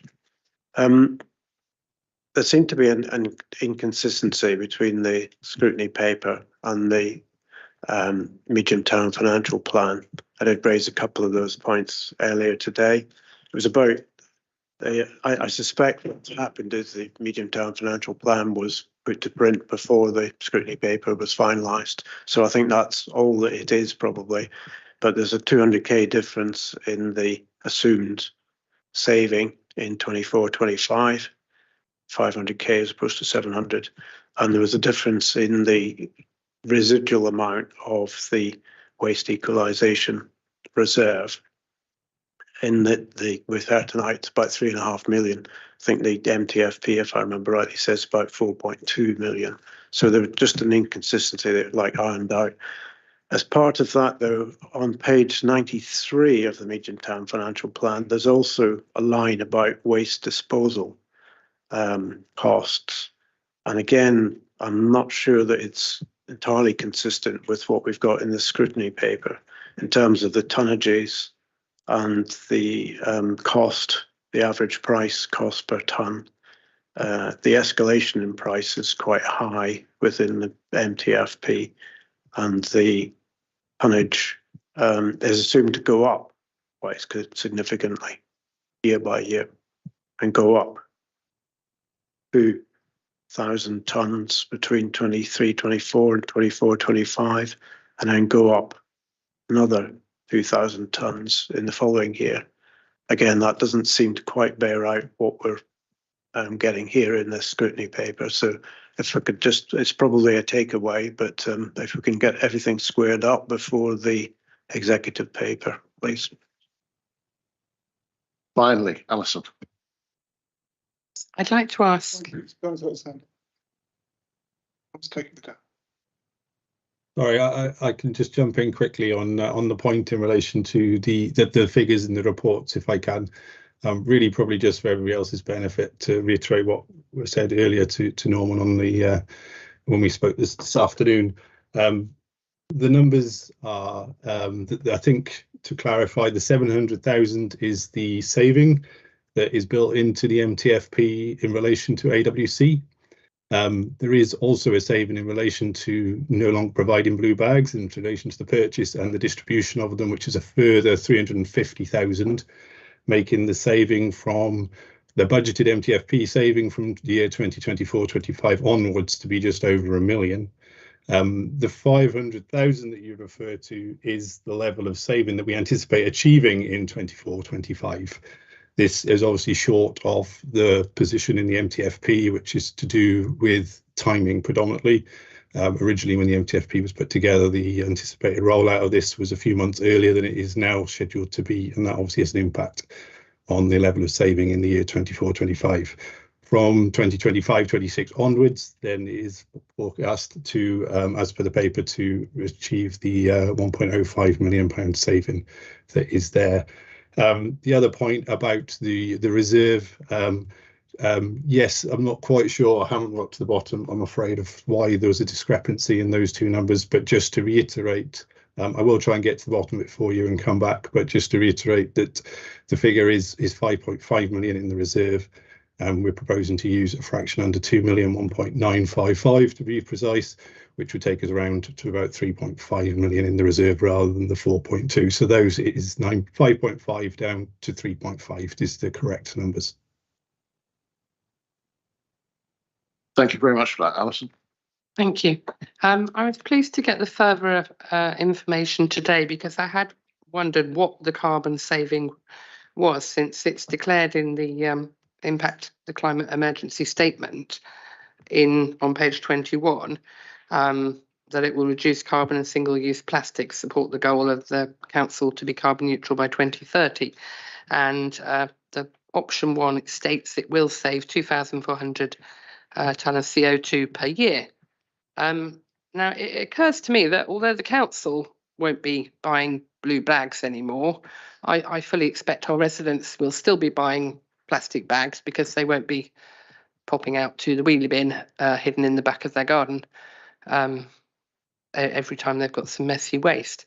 So I just wondered if you could break down, and so I was glad to see Sarah here, because she might be able to explain this better, how the 2,400 figure was reached. I could start the answer to that. The carbon emission saving is from different sources. First of all, there will be a significant tonnage of residual waste that won't be incinerated. Instead, that will go to recycling. So there is significant saving there. I don't have the breakdown, which decides I'll start the answer. And then there is the plastic bag one, but whatever the residents use will be. I'm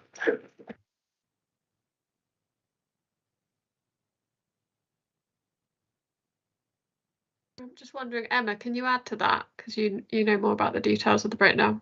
Yeah, so effectively the carbon saving is made up of a number of aspects. We consider the waste, where it would have been, how it would have been disposed of and where it will be disposed of in the new options, and also transport as well. I can provide the breakdown of how that's calculated for each of the options, but effectively it's looking at carbon as a CO2 equivalent for greenhouse gas emissions, but it does take into account primarily those factors and the carbon intensity of each of the disposal processes, and that is aligned with RAP's, they call it WARM, effectively standard, and is also reflective of the what's appropriate for working in, but the London EPS standard. So it's a fairly standard, understood industry way of looking at that. But primarily, you're correct, it's looking at disposal and transport and fuel as well. They're the main factors, but we can provide that backup. That's no problem at all. So I don't quite, how are we having a saving in transport if council vehicles are still going out down every road every week? And we're also buying lots of plastic wheelie bins. And as I pointed out, you know, the bin bags are still being bought every week, just not by the council. Can we ask Chairman that if a paper's being brought to us stating that it's going to reduce carbon within our climate emergency, we could have a paper explaining that. The same as we would like to see public sector equality duty properly set out. I assume that this has been shown to you, Sarah, a breakdown of how this carbon saving, the figure of 2,400 was achieved. Well, I don't look at the detail, but I presume that the climate emergency officers have. I don't know. One of the officers online would have to advise whether they've spoken with them. But all these projects are supposed to go through the climate emergency team to check for these figures. So I've personally not seen them. Sorry, I thought you would have taken an interest. I do take an interest, Alison, and that's not a very nice comment, actually. Yeah. My role is to set the strategic direction and embed this in the whole council. Thank you very much. I don't want snidey comments. I know during your hard work on the climate emergency task and finish group that you were always very keen, and I to dig into the figures. Snidey comments. Thank you. It's both of you, please. Thank you. We're simply here to scrutinise this in detail. Thank you for attending. Please don't make it personal. Ladies, I will ask you both to leave the room if you carry on like this. So just calm down and stop it. Thank you.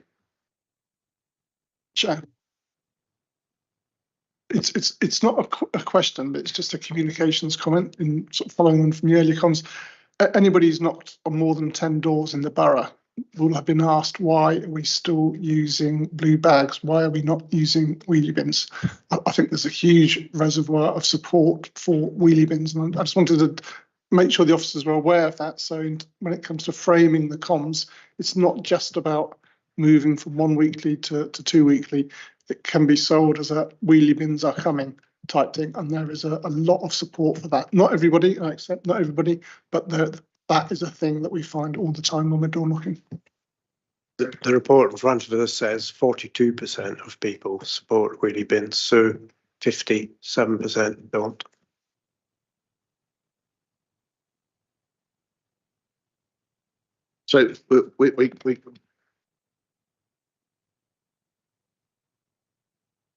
So we have a number of comments and recommendations, I think, going back to the executive on this.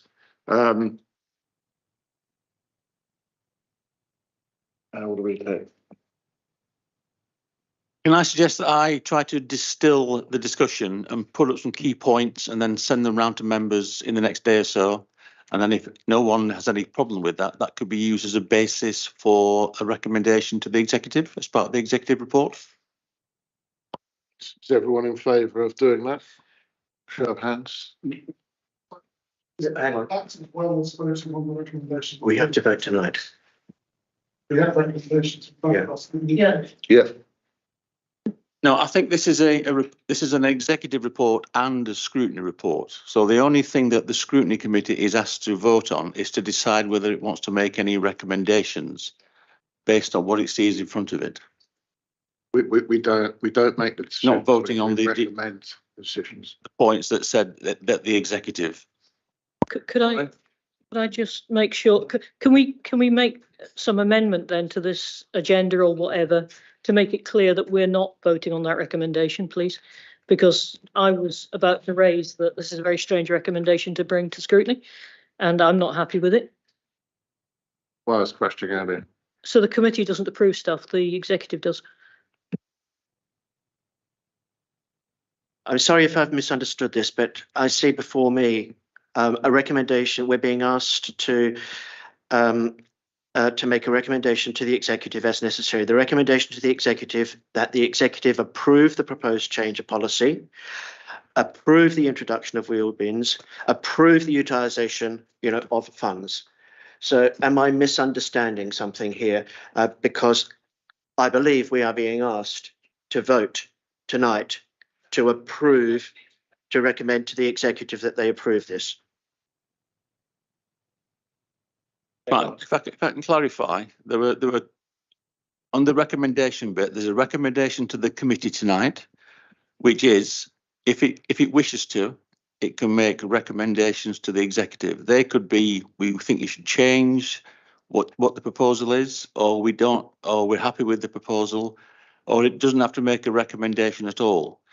Then underneath the bit that says that the executive, these are the bullet points that are going to the executive for decision. So it's not for this committee to make that decision. It's just if it has any comments or recommendations based on that. Pauline? Can I propose an amendment to this recommendation then to make it clearer? Please. Can I propose that the recommendation to Overview and Scrutiny is that the Overview and Scrutiny Management Committee considers the draft executive report and makes comments and recommendations to the executive as necessary, and that we delete the piece that has the recommendations to the executive in it, seeing as they're not recommendations to us, they're recommendations to the executive. If you get that? Yeah. Can I have a second? Thank you. Could that be read out again? Because I didn't catch it all. Sorry, Andy. What I'm suggesting is basically we leave the first 3 lines in and delete from recommendation to the executive to the bottom of that recommendation box. And that makes it nice and clear that what we're recommending is that the Overview and Scrutiny Committee consider the draft executive report and make comments. And that's exactly what we're going to do. Should be doing as well. That's absolutely right. Why wouldn't we recommend this to the executive? Because we're not a decision-making body, we're a scrutiny body. The executive. Also, could I say that I think there's quite a few things that officers have agreed to provide more information about, and I think once we've all had the opportunity to read those, then we'll be fully informed and able to make these recommendations. Whereas we don't have a lot of the questions we've asked, we haven't been provided with answers to tonight. I think I've made a proposal that essentially the second half of that box is deleted. And I think I've got a seconder. So just to clarify, the action is that I will pull out the points from tonight's debate and send those round for members to agree. And if members are happy, that becomes then what this committee submits to the executive. Yeah, I hope everyone's clear on that. And that this recommendation box is amended so that all it has is the first 3 lines plus the thing that says recommendation, rather than the bit that's about executive, which has got nothing to do with us. Yes, there will be this will be turned into a separate executive report. So if it's clumsily worded, I can only apologise. So we have a proposal and a seconder on the thing. We have a show of hands whether that proposal is accepted or not around the table.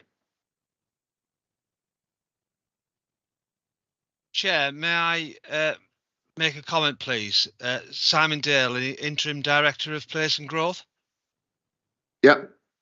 I've listened to the discussion tonight, Chair, and I'm just wanting to understand for the benefit of officers, really, what the Scrutiny Committee would be asking us to do. So were that recommendation to go through, our intention would still be to provide that information and reconvene this Overview and Scrutiny Committee ahead of the executive meeting on the 21st of March, so that you've got the time to be informed, have the information that you've requested this evening, but we have to proceed with the business of the council, and as you are entitled to do, scrutinise the work that's been done. But you've had an awful lot of detail provided so far. We've tried to answer as many questions as possible, and we now need to still keep on track with this particular project. The council's budget was approved last week, and there are things which are built into the council's medium-term financial plan. There are things which are on the drawing board, so to speak. So we would want your support, Chair, to reconvene quite quickly once we've established this information, so you can scrutinise still further. Thank you. David first. Chair, we've had a lengthy discussion this evening. A lot of points have been pulled out. Some of it requires a bit of extra detail, maybe for people's individual understanding. I think some of it is verging on the spurious in terms of levels of detail. I do take entirely the point that Simon Dale has just made, that the council needs to move forward with its business, and I can't see a great deal that's going to come forward from the points that have been raised this evening. They're going to add to or change the decisions we're likely to make. So I propose we just proceed with the recommendation as planned. Sorry, we've already had a vote on that, and we've already voted by a majority. We haven't voted. We haven't. I haven't voted. Yeah, we just did a second ago. I wasn't asked to vote. I didn't. I haven't had a vote. One at a time, please. We have a proposal. We have a seconder on the. Yeah. Yes, so it might be best to do those against. We'll do the vote again on the proposal. Start again, but I've got. Right. And just for clarity, that this is my understanding, Neil. You can correct me as the officer here. This does not stop this progressing. It's a set of clarifications which will help the executive make a more informed decision after our scrutiny and overview of what's been proposed. It does not stop anything. It just should not delay anything. And I'm not good. So yes, my understanding will be this could be a paragraph that goes into the executive report, which says that the scrutiny committee considered it and made the following comments / recommendations. So it doesn't stop anything proceeding with the executive timeframe. I think there's been a misunderstanding about what scrutiny's here for, to be honest. Yeah. Andy, sorry. Why don't we add the piece which Neil is doing to the recommendations as they are? Sorry, I've just made a proposal. Can we have a vote on it, please? That's a suggestion, because that way we get the extra comments and the feedback, which will be useful for the process, but we also get the recommendation to the executive. Sorry, for the third time, I've made a proposal. I've had it seconded. Can we please have a vote? We've had a vote in favour. So the proposal is. So I think what the proposal is that, as I said, I will summarise the discussion tonight, circulate it to members, and if members are happy, that will go forward as this committee's submission to the executive. And the part of this report that says recommendations to the executive, I think they're there for the executive and they're not for us tonight. If that's clear. Yeah. I don't think we need that. It's a misunderstanding. It's a parallel track, this. It's not something you have to go through in order to get to executive. Right, thank you. As a relative newcomer to this, as a stand-in who's only been here a couple of times, I must admit to some confusion because Pauline's had a vote in favour. Are the rest of us going to have a chance to say what we think? We'll have that vote in a moment, Laura. We got interrupted halfway through.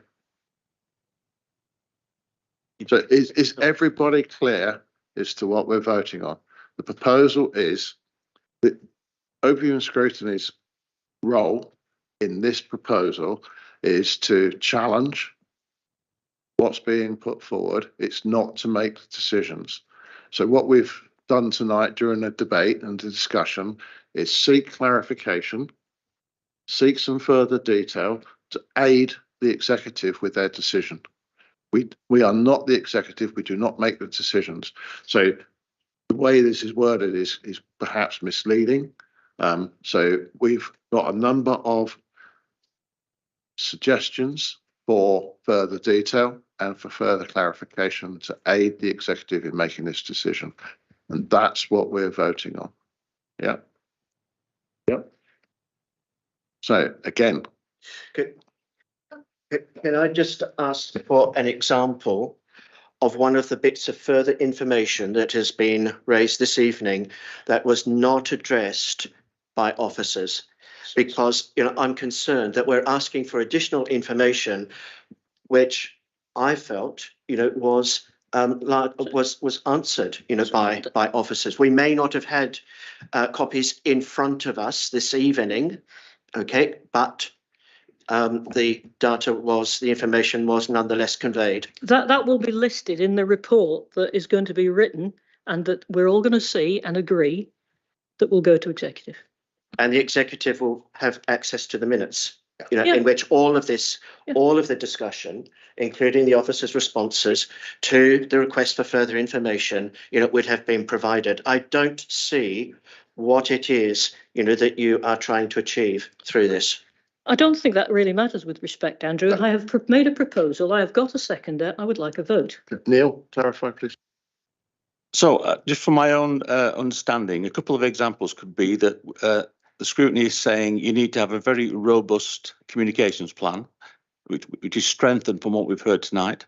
And secondly, there are a number of financial points which need clarification, so the executive has the full picture of the financial implications.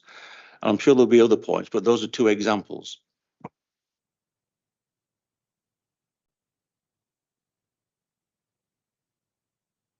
So if you could, please, thank you. So my recommendation is that Neil writes a report that covers the items we've discussed tonight to further inform the executive in their decision making, and that we delete everything in that recommendation below the first three lines from recommendations to the executive, that the executive blah, blah, blah, blah, blah, down to executive summary, because that's not something we are recommending. That's my proposal.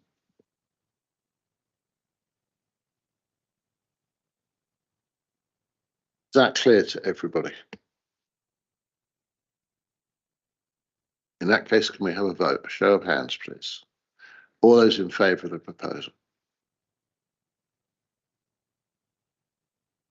All right.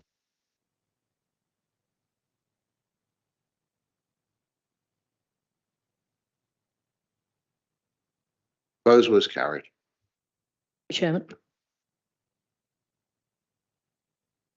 And just for clarity, that doesn't require another session such as this for you guys. It's purely about making sure that the information that's been requested is made available to the executive to enable them to make a decision with a little bit more information. So can I just say thank you to all the officers and guests on there for your time on that. And thank you very much for your participation. Thank you.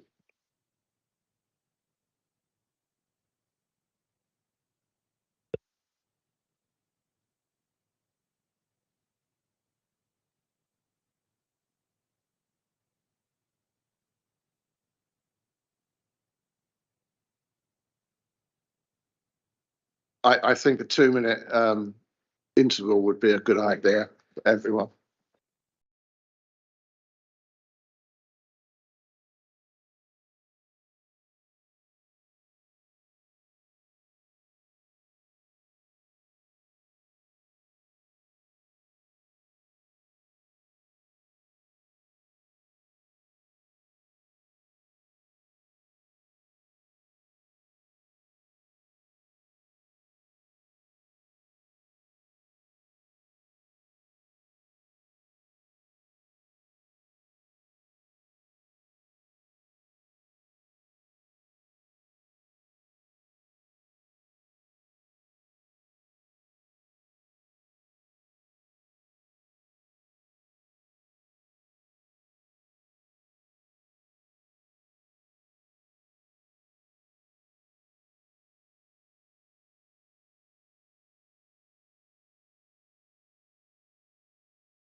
item agenda, can't read it. 80. Thank you. It's printed. And the customer excellence program. So, Sarah, are you presenting or is Jackie? I'm just going to very briefly do a 30-second intro. So, yes, this is an update on where we are with the customer excellence program, and part of that is going to include the website update, because obviously digital sits within this area. They're obviously going to do a presentation and go through it all with you in just a moment. We've got Jackie and Sarah here for that. Just a couple of things I actually wanted just to highlight and say thank you to you, Jim, as well, because obviously we're highlighting in here in this report as well the work that we've been doing on the customer excellence KPIs and the embedding work first into housing and what we're doing elsewhere with that. And it's been really great to have someone from this committee to not only input but actually be a driving force behind this. So I actually wanted to take a moment to say thank you for that. We've come a long way with that. But no, there's been loads of fantastic work going on, and I'm going to hand over to Jackie and Sarah. Thanks, Sarah. Good evening, everybody. So I'm Jackie Whitney, and I'm the strategic lead for customer, change, digital and IT. I'll be providing you with an update around the progress with the customer excellence programme this evening. Also on the call is Sarah Zammer. So she's our head of digital here at Wokingham, and Sarah's going to be providing a more detailed update on the website improvement programme. I have some slides to share with you. The slides are in your pack, so hopefully you've had a chance to have a quick flick through them. Just put this on presentation mode. Okay. So the Customer Excellence Programme is a 5-year organisational change programme that's really looking at driving improvements around the customer experience, particularly when they interact with us. And when we talk about experience, what we're talking about is being more human, being more empathetic, understanding and recognising individual need, plus as well making it easy. So making sure that we design services with our customers in mind. With those two elements together, what that will lead to is a better customer experience, which essentially reduces avoidable contact, reduces failure demand, and therefore, as a benefit, not only do the customers get a better experience when they interact with us, but also there'll be cost reduction. Because cost reduction essentially means less repeat contact, because the improvement, the experience that we're delivering to our customers has improved. These are our current, this is the current picture and our future aspirations. So we've been focusing on several areas, but the core areas that we've been looking at are essentially the experience, the website, data, and customer journey management. Now, this slide explains where we are at the moment. So we kind of want to move from inconsistent customer experiences. We know that there's pockets of excellence around the council, but there is confusion around who owns the customer experience. And we know that there's a bit more work that we have to do in certain areas. So we absolutely understand that. We know that with our website, the feedback from our customers is that they can't always find things easily, and some things are out of date. So we want to work on making sure that they can have a better experience when they're accessing our digital services. And then we're looking at data and insight. So making sure that we gather information and insight about our customers to make sure that we design services that meet their needs. And we get the basics right, essentially, when we're doing that. And then finally, customer journey management. So we know that some of our processes aren't easy to navigate. So what we're doing is we're doing some work around customer journey management. So thinking at things from a customer point of view, rather than a task and process point of view. And of course, moving from all of those things to a more improved service. So more consistent customer experiences, an improved website, better insight, which proactively helps us direct where the pain points are and helps us to fix them. And then easy access to services for all through clear customer journeys. We're building from bottom up. So the programme really, this is kind of how we're approaching the programme. So we're using data and insight, working in conjunction with the other organisational foundations across the piece. That's assets, workforce, it covers the whole organisation. And then we've got several work streams, which customer excellence really touches each of these work streams. It touches the whole council, everything that we do, both internal and external services. One of our kind of visions, aims, ambitions is that we role model customer excellence by putting the customer at the heart of what we do, but also that bit about championing their needs as if they were our own. So putting ourselves in our customer's shoes. And we're developing a customer excellence, it's a customer experience strategy actually, to feed into everything that we do across not only these pillars, but the other work areas across the council. In terms of governance, so we've got a robust governance piece around this. So we have the work streams, we have steering groups, we have a project group, and then the programme board, which all ultimately ends up reporting into CLT as part of the organisational foundation portfolio. So we have regular meetings with CLT on a monthly basis to update on where we are and the progress that we've made. Sarah's made mention of the task and finish group that we had, which is around setting really some KPIs, working towards the first set of KPIs around customer experience and customer excellence for services, so that we can make sure that the services are progressing from kind of where we are now on that first slide to where we want to be, which is more consistent and better experiences. I won't go through all of these because obviously they're in your pack there, but essentially these are some of the headline activities that we've achieved over the last 12 months. One of the things that we've looked at is particularly the way that we communicate. So we did some customer surveys around some things that we'd sent out to them, and we did customer focus groups around the way that we communicate to make sure that our manner and tone is correct. We lose the jargon, we make sure we're clear, and we write in a more empathetic way. So that combined with a customer experience learning programme, our training programmes that we are running cross council at the moment for council employees, and we're really seeing some of the benefits of that coming through now. Sarah's going to talk to you about a little bit about giving you an update on the website, but there's also a new customer relationship management system as well, which is going to be more simple and intuitive, which we've also just procured to make those customer journeys much better digitally. So Sarah, I'll drive and you can talk around your slide.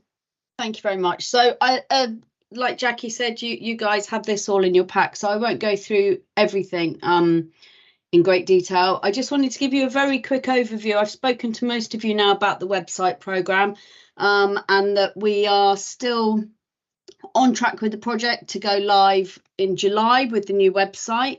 We have completed our first round of both qualitative and quantitative user research. So we've done varying types of research. We've gone out to people almost as part of a consultation and got feedback on the architecture, proposed architecture, around design, around things that people have liked from other websites, things that they don't like from our website. And we've done it in a variety of ways and really got a really good in-depth round of feedback from people around the community. So that's been really, really positive. And we're aiming to continue that. So throughout the website life cycle, not just once the project's finished and we've gone live, but after that we'll have this continual cycle of getting our users involved and getting their feedback on what works, what doesn't work, and this continual improvement. So we have done the accessibility review, so we're still working really hard on ensuring that whatever we build into this website, it will be meeting the statutory accessibility standards that we need to meet. We are currently in our build phase, so we signed off the high fidelity web designs, I think at the end of last week. So that was for the corporate site, and this week we're going to be signing off the high fidelity designs for the microsites that we also manage. So things like Dinton Pastures, the countryside portfolio and the special educational needs, schools and things like that. So we've got these 4 microsites that we're also building in conjunction with the corporate site. We begin our content freeze. So on the 28th of this month, we are going to kind of call a halt to any non-statutory or business critical updates on the website. This is to allow the team to really focus on migrating those key elements from the current site over onto the new site. So what will happen is everyone's going to be kind of getting their heads down, bringing the content over, building it onto the site in a way that makes it a lot easier to access. We're taking out a lot of the dross. It's going to be in an accessible format. All of the frameworks are going to be built. The new designs look absolutely amazing. And so by building on that, we will then, when we go live in July, have a really strong foundation for us to then start building on. So we're aiming for everything that we currently have in terms of service delivery to be on the site when we go live. So all of those processes like waste, badges and all those things that we go out to third-party portals, they're not going to be affected. They're all still going to be going live and running as well as they do now. We are pulling together a test plan as we speak for the new website, because it's going to have to go through quite rigorous testing once it's been built. The infrastructure is being built. We're still doing a lot of both internal and external comms. And then coming up, starting this week, the actual build element is beginning. So the page templates are being built this week, with testing ready for next week. We're starting the content migration then probably a week or 2 after that. We will then start looking at integrating the analytics, so things like Google Analytics, GovMetric, those things that Jackie was talking about that will enable us to have that data and insight piece from the website so that it goes through those customer journeys. We'll be looking at testing, more comms, and then all the content will be loaded and we'll be banging it live in around July. Marvellous, thanks Sarah. And then just finally, there's in your packs, there's a final slide there which says just what's planned over the next 3 to 6 months. One of the things in there you'll see is a customer strategy. We've done lots of consultation over the last 12 months with lots of different groups, residents, community groups, groups such as CLASP, the Youth Council. We've done surveys. So we have created all of that, or collected all of that feedback and input so we can create this strategy. This will be coming to overview and scrutiny. You'll be going to hear in the next couple of months, ready for public consultation with a view to launching early summer 2023 once we've taken everyone's views into consideration. That's the end of our presentation. We're happy to take any questions. Thank you. We'll ask some. We've got Graham, Pauline, Andy, and Alistair. Can I just say that one of the reasons I asked for this to be brought to overview and scrutiny is to give us an overview of this programme early, so that when things come later on and it is scrutinised, we've got a better understanding of what's going on. What we're looking at here is every touch point between council and resident being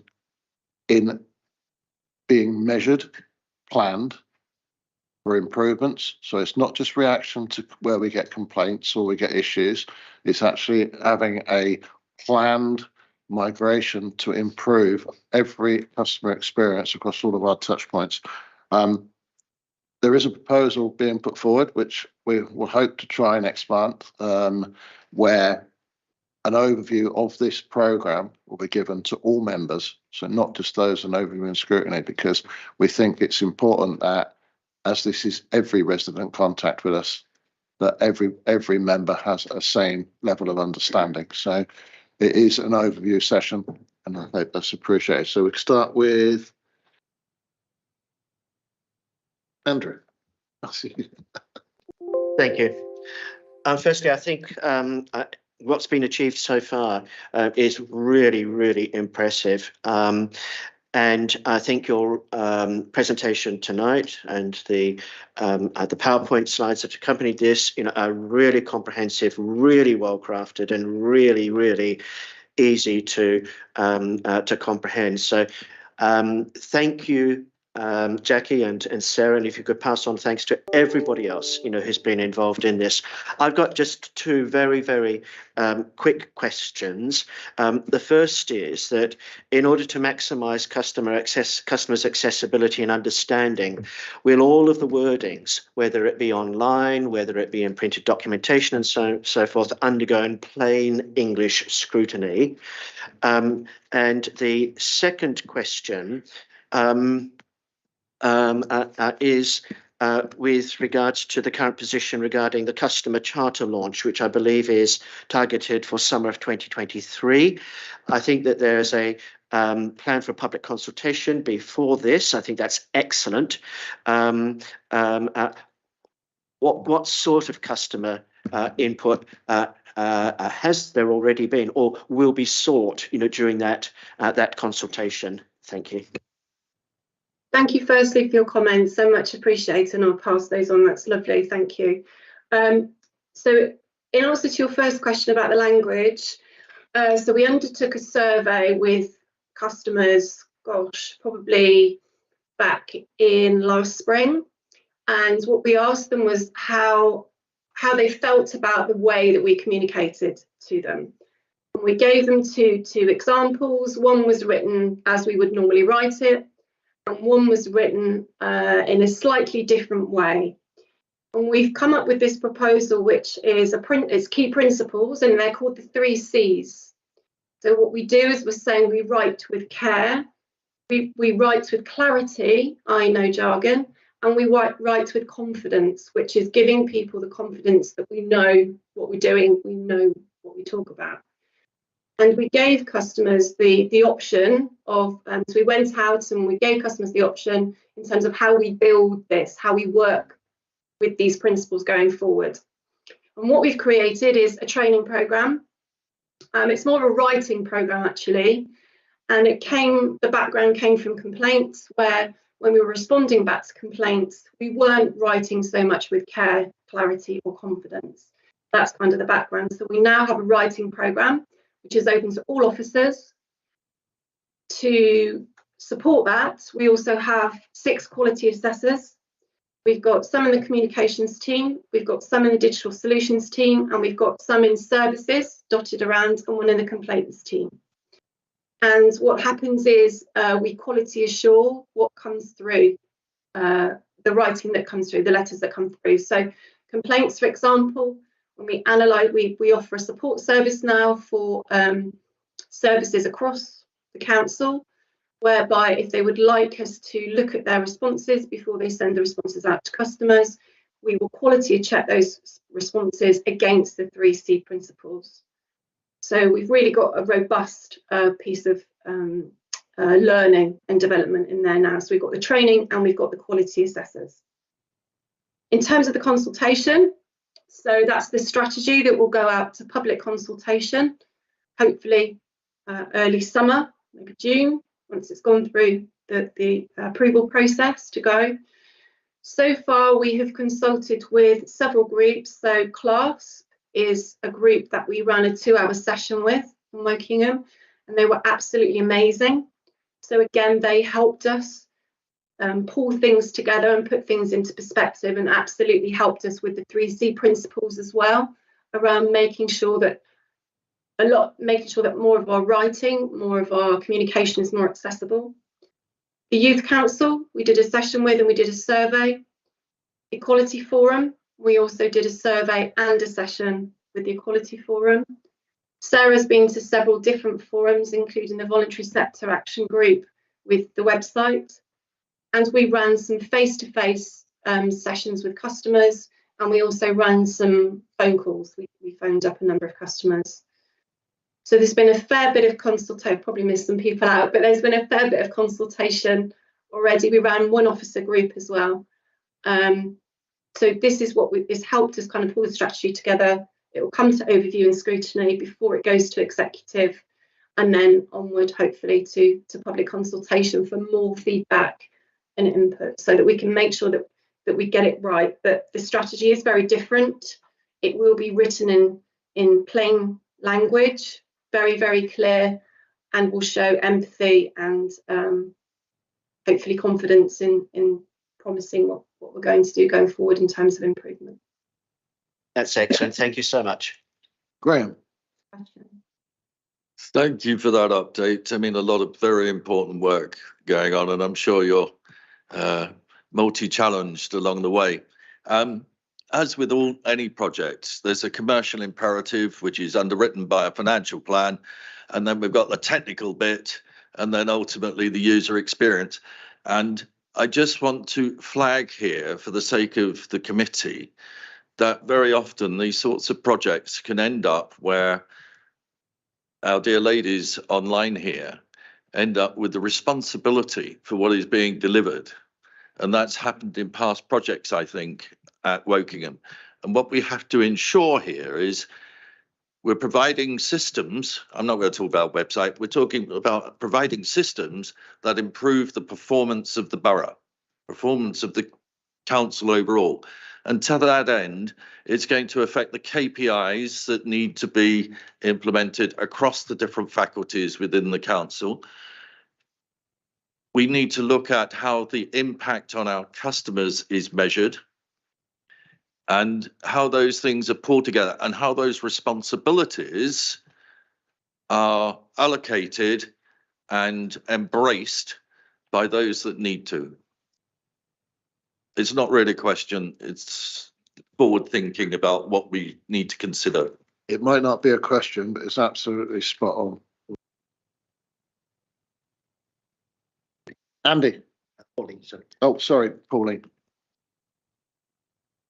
Thank you. Thanks very much, Jackie. That was very interesting, and pretty exciting, actually. I think it's going to be really good. We're well overdue a new website, and we're well overdue a new customer experience. So I'm really looking forward to it. On the back of that, if you want any help with testing, I do like testing a bit of software. I'd be very happy to help you. So I spent 25 years in IT breaking software, so I'm capable of doing it. Ask Keith. But if you want it broken and fed back, you're much better at asking a friend than an enemy. Sorry. The other things. One thing that I couldn't see mentioned in here, one of the most successful bits of the website, I think, are the map-based stuff, and the map-based reporting in particular. One of the major issues I had with that was keeping the maps up to date, because they only get revised every 6 months. I'm just wondering what plans you have to try and make that a bit better, because obviously a TRO map that's 6 months out of date is not very helpful if somebody's getting the ticket for parking or planning to park somewhere and gets there and finds there's a double yellow line. So that was one question. Second question is about the finance stuff. One of the most impenetrable bits of the council is financial reporting. And I understand why financial reporting is impenetrable. It's designed like that. But are we going to have some sort of translation of that financial reporting into something that residents can understand and follow? Because SIPFA doesn't bear much relationship to anybody else's accounting in the commercial world, really. And it is very, very difficult to follow when it's all dealt as on a baseline. So I'm just wondering about that as well. Thank you. Thank you, Pauline. Do you want to take the first bit of the question? I'll take the maps one. Yeah. Yeah. So great point about the maps. It's at the moment the actual maps piece sits out of the main website, so it's out of scope for the website project. However, once we start that enhancement and improvement program, we can then start looking at the integration of those third-party portals, so we can then start to pull together an improvement plan and take into consideration elements like that, because the maps are really, really useful in terms of that reporting piece. So the more feedback we can get on those and the better we can make them, the better we can make the website and that customer journey and that customer experience online. So absolutely, they'll be looked at. And then in terms of the financial reporting, again, yes, if you know anything about Sarah Zammer, nothing gets on that website that isn't clear, accessible, and works for our customers. So yeah, absolutely, we'll be looking at all of that stuff as well. But that's a good heads up, Pauline. So thank you. I'll make sure that is definitely on our list. Thanks a lot, Jackie. Andy.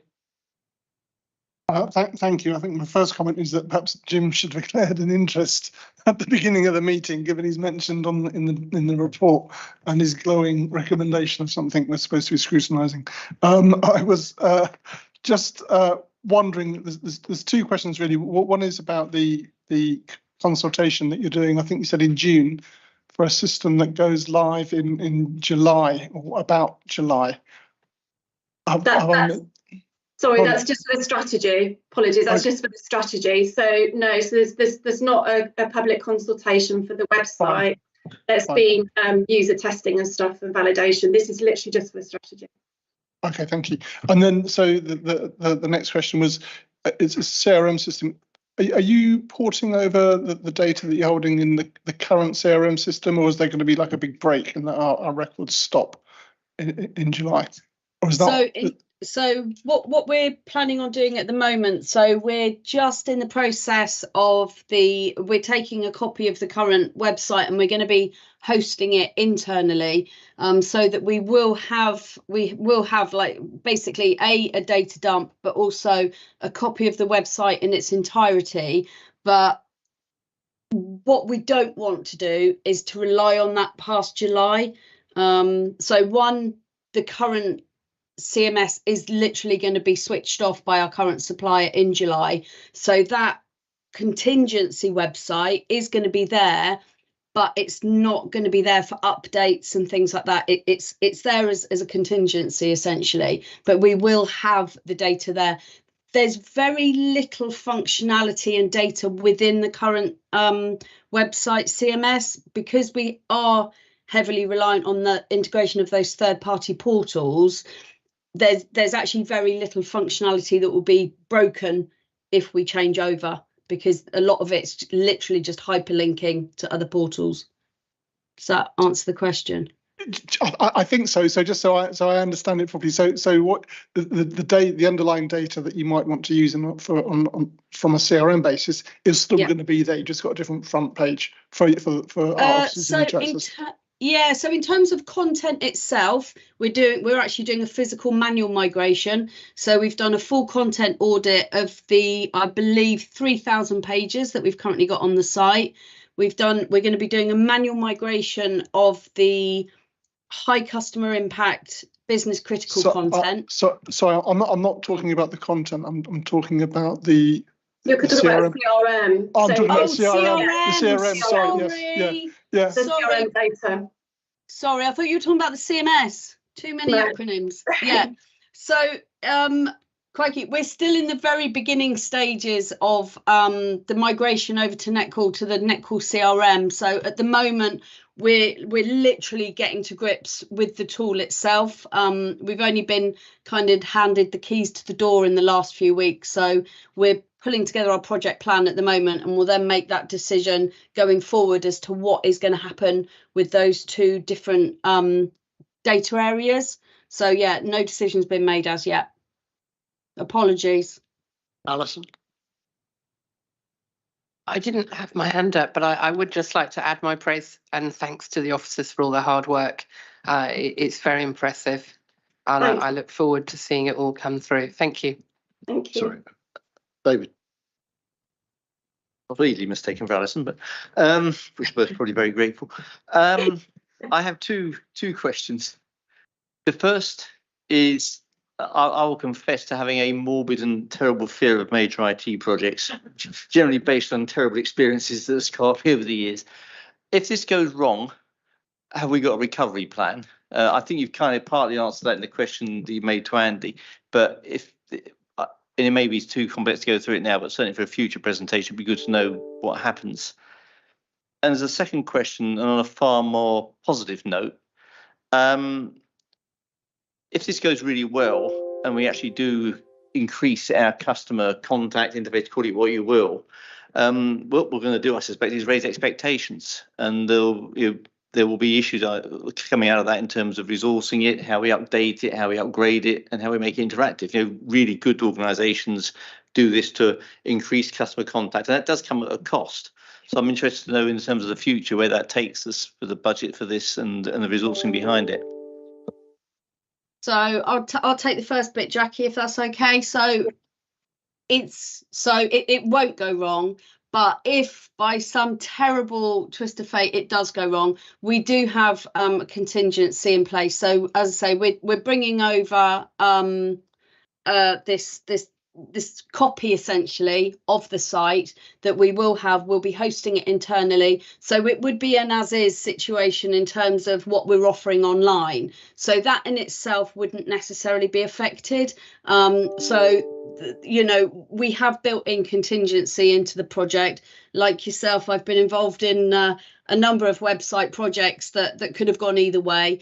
But no, we're really confident. At the moment, we're hitting all of our timelines. The guys that we're working with are brilliant. We're using a platform that's used across a number of different local authorities, and we're getting a lot of support from those other local authorities as well in terms of what's worked well for them, what hasn't worked so well. So I'm really confident that nothing is going to go wrong. But yeah, we do have contingency in place in terms of this copy essentially that we're hosting internally. And in terms of resources, I'll take that question. So at the moment, we've got some great resources, great people working on this at the moment. I think what we'll need to do, because it would be foolish not to, is wait until we have the website implemented fully, and then we're working with the CRM and then seeing where we are in terms of what we need for resources going forward.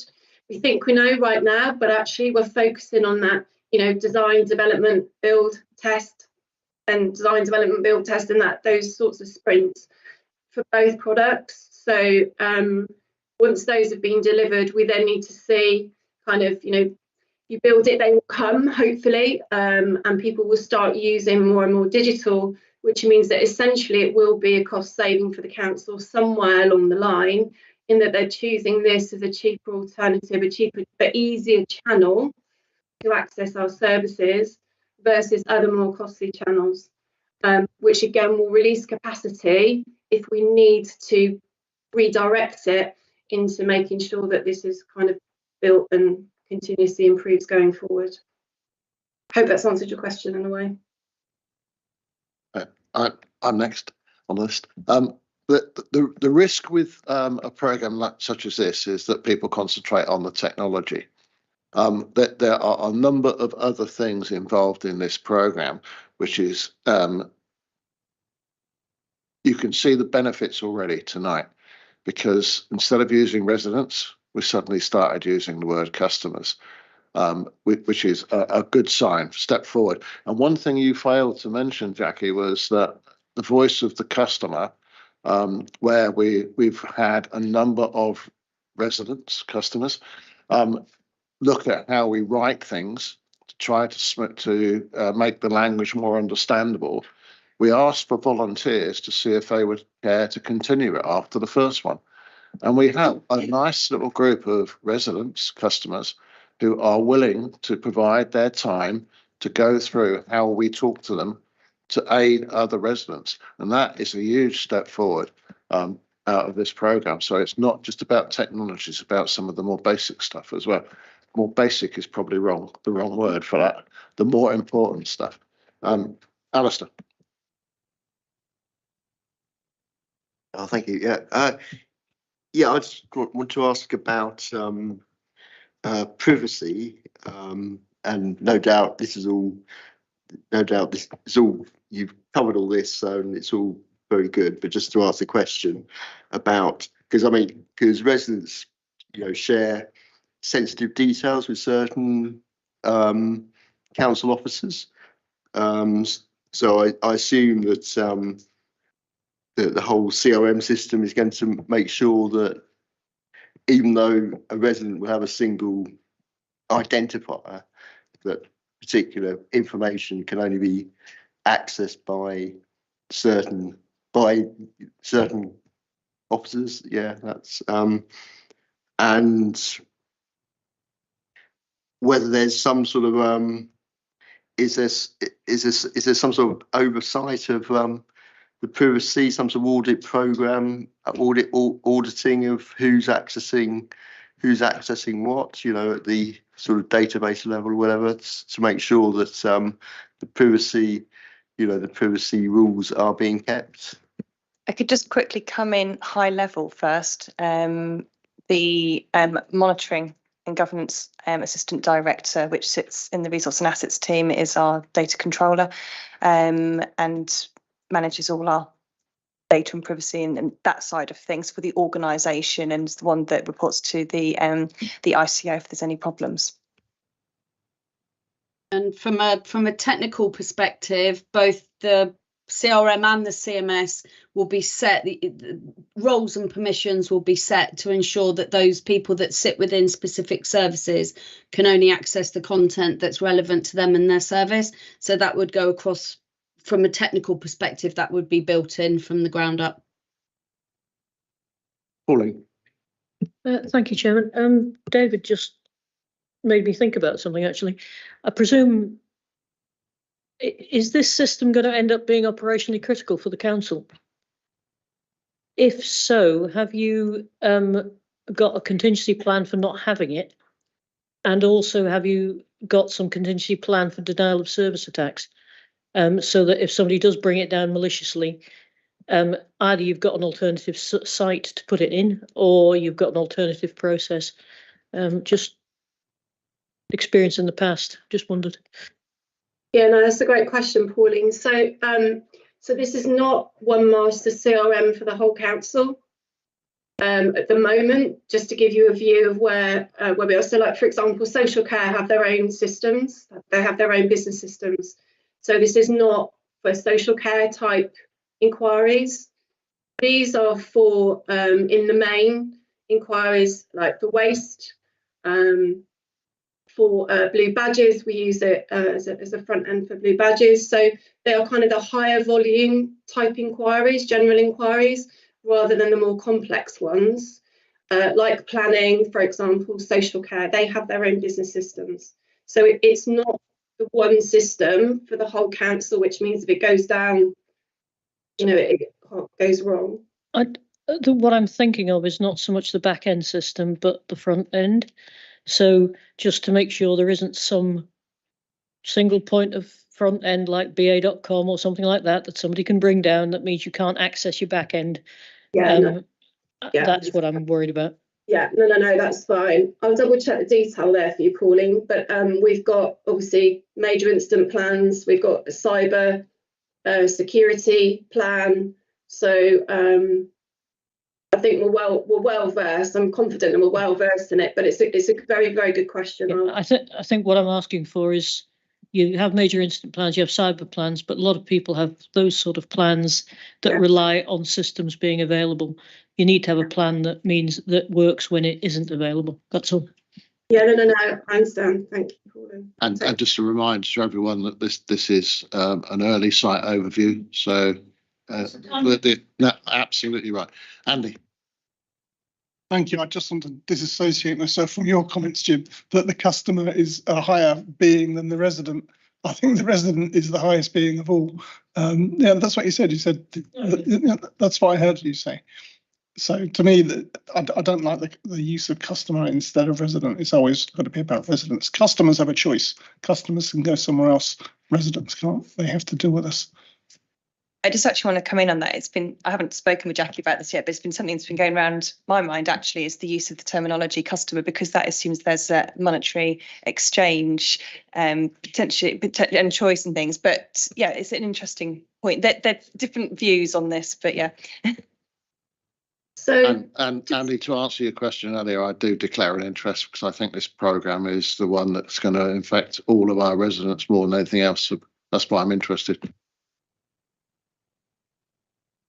So I was just going to come back on the customer question. So it's really interesting, and we've kind of been wrestling with this too.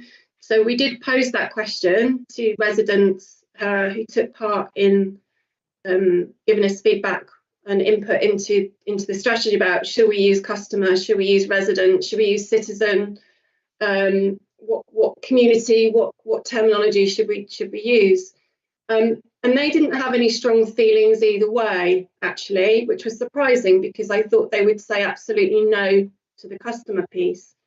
And the reason that we use the terminology customer is because it brings, whilst I absolutely agree with you, you know, people don't have a choice. What it does do is it brings a more of an emotional piece to it. So it's like I serve you as a customer, it's customer service, I serve you. But what we're hoping is that we'll flesh some of this out during the public consultation as well. So if the majority of people say actually it still doesn't fit right with us, then of course we'll change it. It's really not a problem. Just from, if I can come back, just again, we all knock on lots of doors, and no one I've ever spoken to has ever thought of themselves as my customer. As a councillor, they're always very much my resident, and I am their servant, and that ingrains everything. I'm sure all of us do, you know, and it shouldn't be difficult for officers to have that same attitude without necessarily using the right name. Yeah, I understand. Andrew. Thanks.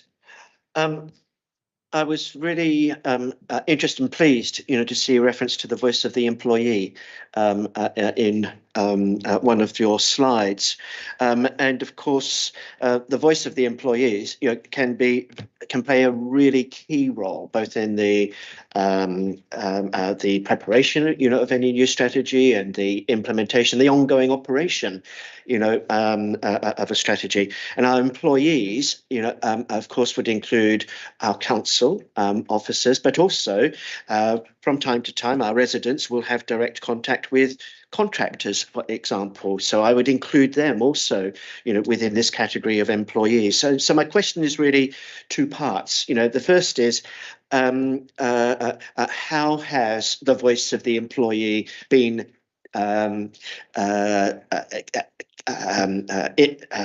listened to thus far, and really importantly, you know, how do we ensure, you know, this is going to be ongoing, you know, including, you know, once you know, some of these new initiatives are up and running? Yes, no, great question, thank you. So in terms of voice of the employee, we have run one large workshop early last year to grab that initial voice to help us pull together the strategy. The other element we are using the voice of the employee in is in the customer journey mapping. So what we're doing is we're mapping some customer journeys, some of the key customer journeys from the customer's point of view, rather than an internal task, I do this, I do this, I do this point of view.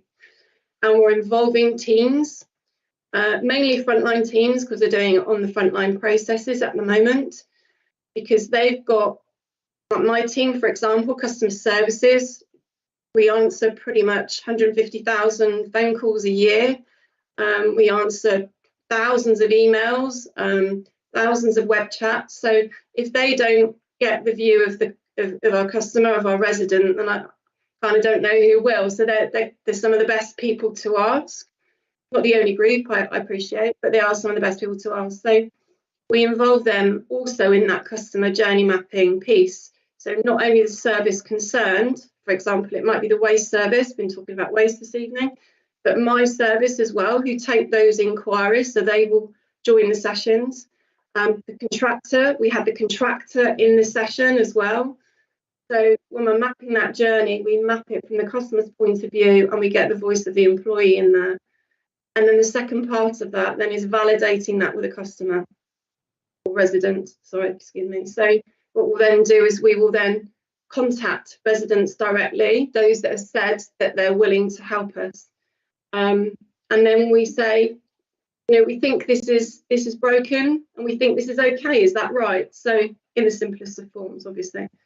And that's how we bring the two together, and that gives us the intelligence and the insight then to focus our resources, our capacity on the right things, rather than saying, well, you know, we think this isn't quite right, let's go and meddle with this over here.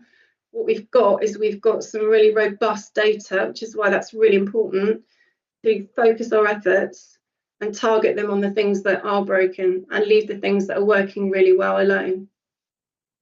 And then to ensure that it's ongoing, two things: customer journey mapping. We've taught ourselves to do that in a different way, from the customer's point of view, not from the process point of view. And then the second thing is that we've created business partners, customer excellence, business partners that sit in my service.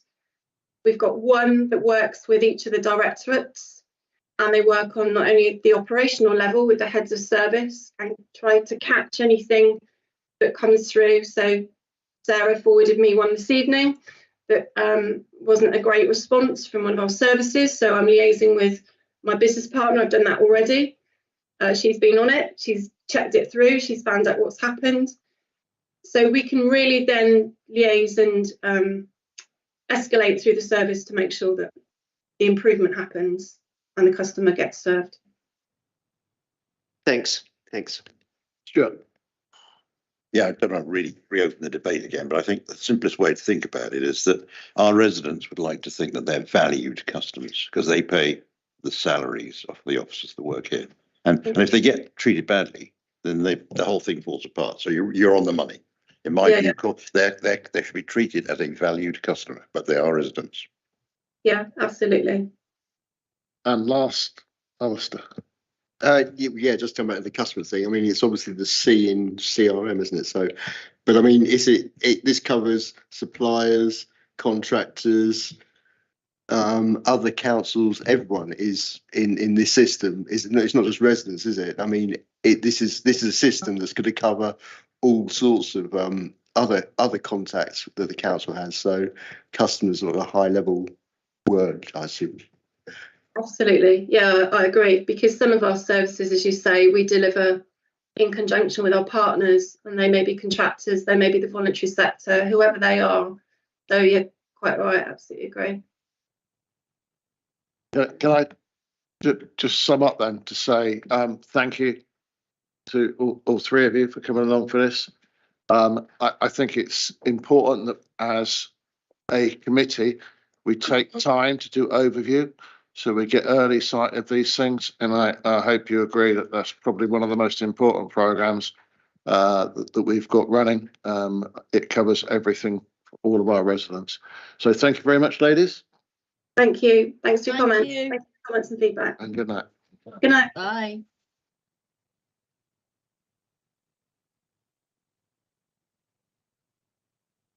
Jim, sorry. Just before we go on, I mean, I didn't want to say anything in front of the officers because they've obviously worked really hard on this, but I didn't actually think that was scrutiny. That was an interesting update. Yeah, but it's pointless, isn't it? We're not able to change anything, not able to recommend it. It is a waste of our time doing stuff like that. We're not getting early sight of it because it's going live in June and it's a 2-year project.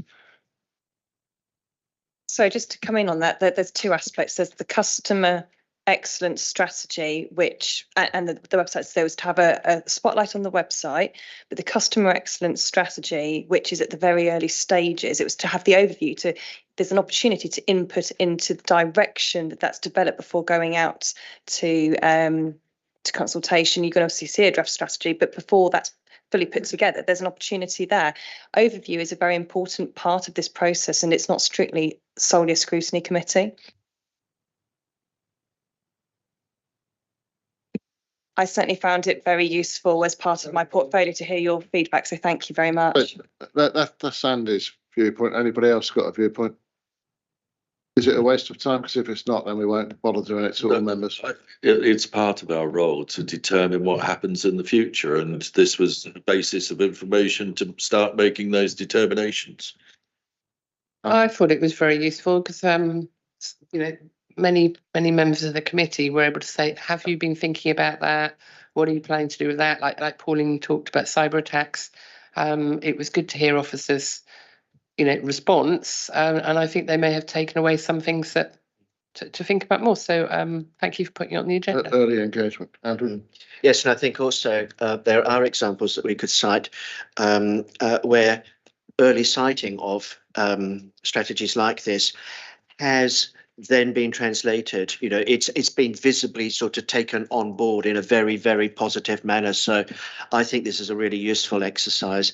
And I think also I can recall one example, I won't name it, but one example where we did provide similar sort of overview, you know, where I think the officers fed back that they found it really, really helpful that so many new ideas and so forth were aired.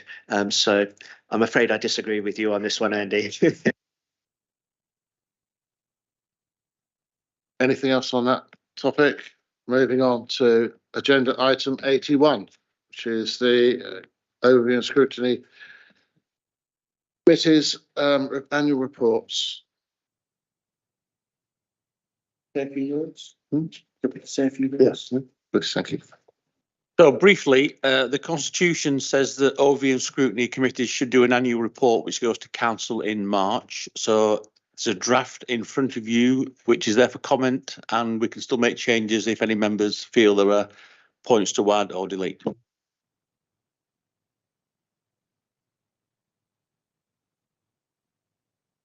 We're happy to take comments after the meeting if you want. Sorry, Colin. Thank you. I'd particularly like to say it's very, very concise, which is great. And I particularly like the fact it's documented things that we've input that have been useful learning points or useful input or done something practical. There's enough council things get a reputation for just shuffling bits of paper around the place. So whoever wrote it, well written, thank you very much. And I think it's a really good report.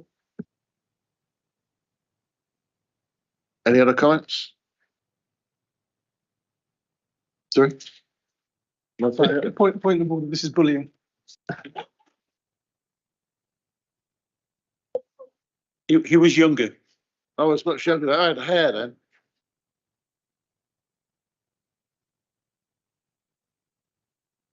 Next. So no. What's happening? We'll just move on. We'll just move on.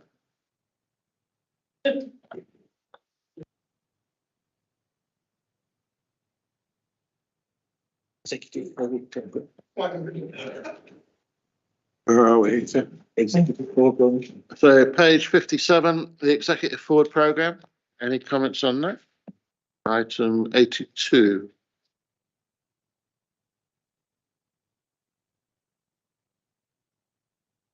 To page by page. Yes. So if we go through page by page, page 57. March to January 24. Page 58.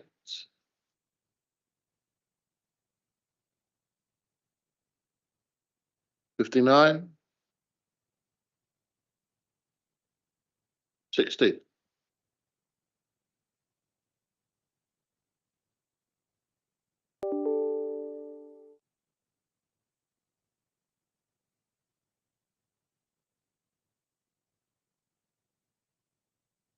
Norman? There's an aspect of the sort of car parking being taken as an individual executive member decision, but I think the main part was going to come to executive. I understood it was going to come in March. Thank you, Norman. Yeah, so the my understanding is the item being considered as an individual executive member decision is not in relation to car park charges, it's in relation to things like stop up orders, double yellow lines, things like that, a lot of which would have been requested by residents and ward members. The substantive item on car parking charges, as you say, will be going to the full executive. March. It should be on.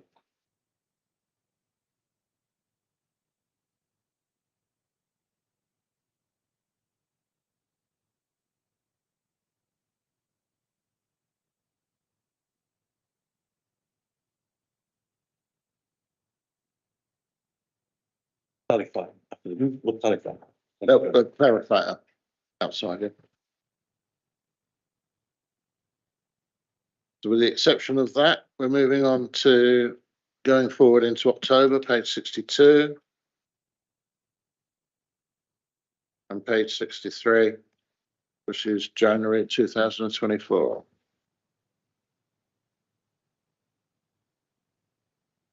Okay.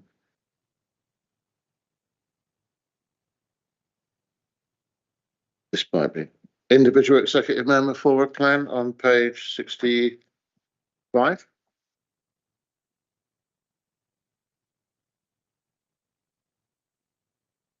And there's your page 66 is your on-street parking considerations. Norman, just to update you, I've just checked the version on the website, which I think was probably published just after this agenda went out. So yeah, it's reference WBC 1349 off-street car parking charges. So that is on the forward programme for the March meeting. So that's on the latest version on the website. Anything else on page 66?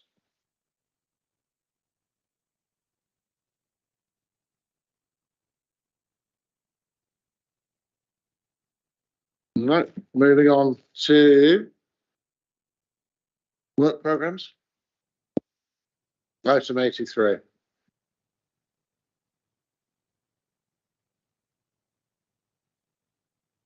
Yep. No. Just on this committee's next meeting on the 15th of March, you will see we've got a lot of items. So I would suggest that the chair and vice chair and myself try and whittle that down till we get a reasonable number, because some of these items are going on to executive, so they'll probably take preference, and others could be put back into the following meeting.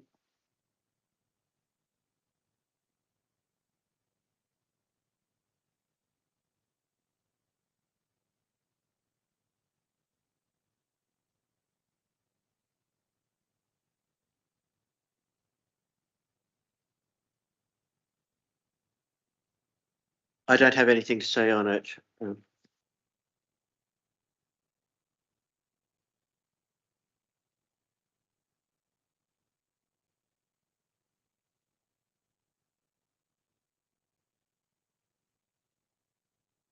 I don't have anything to say. No.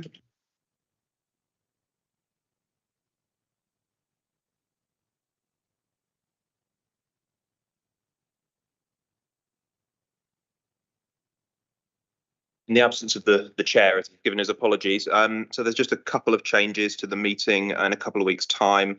Unfortunately, due to personal circumstances, the flood risk management update, the officer isn't available to produce that report, so that will have to move into the next municipal year.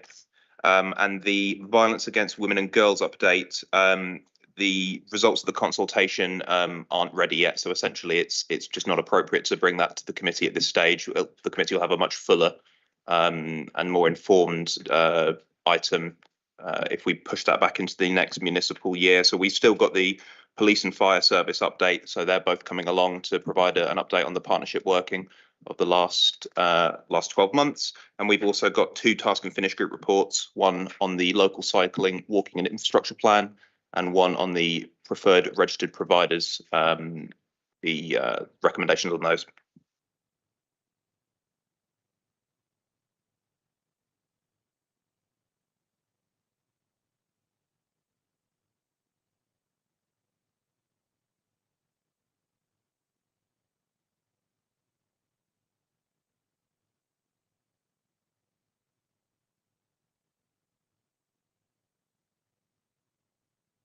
Moving on to agenda item 84 on page 77. Action tracker. Any comments, Neil, on any of it? So it provides a summary of the activity over the past year. So the vast majority are now completed. 1 or 2 things which will be carried forward as we go through this year.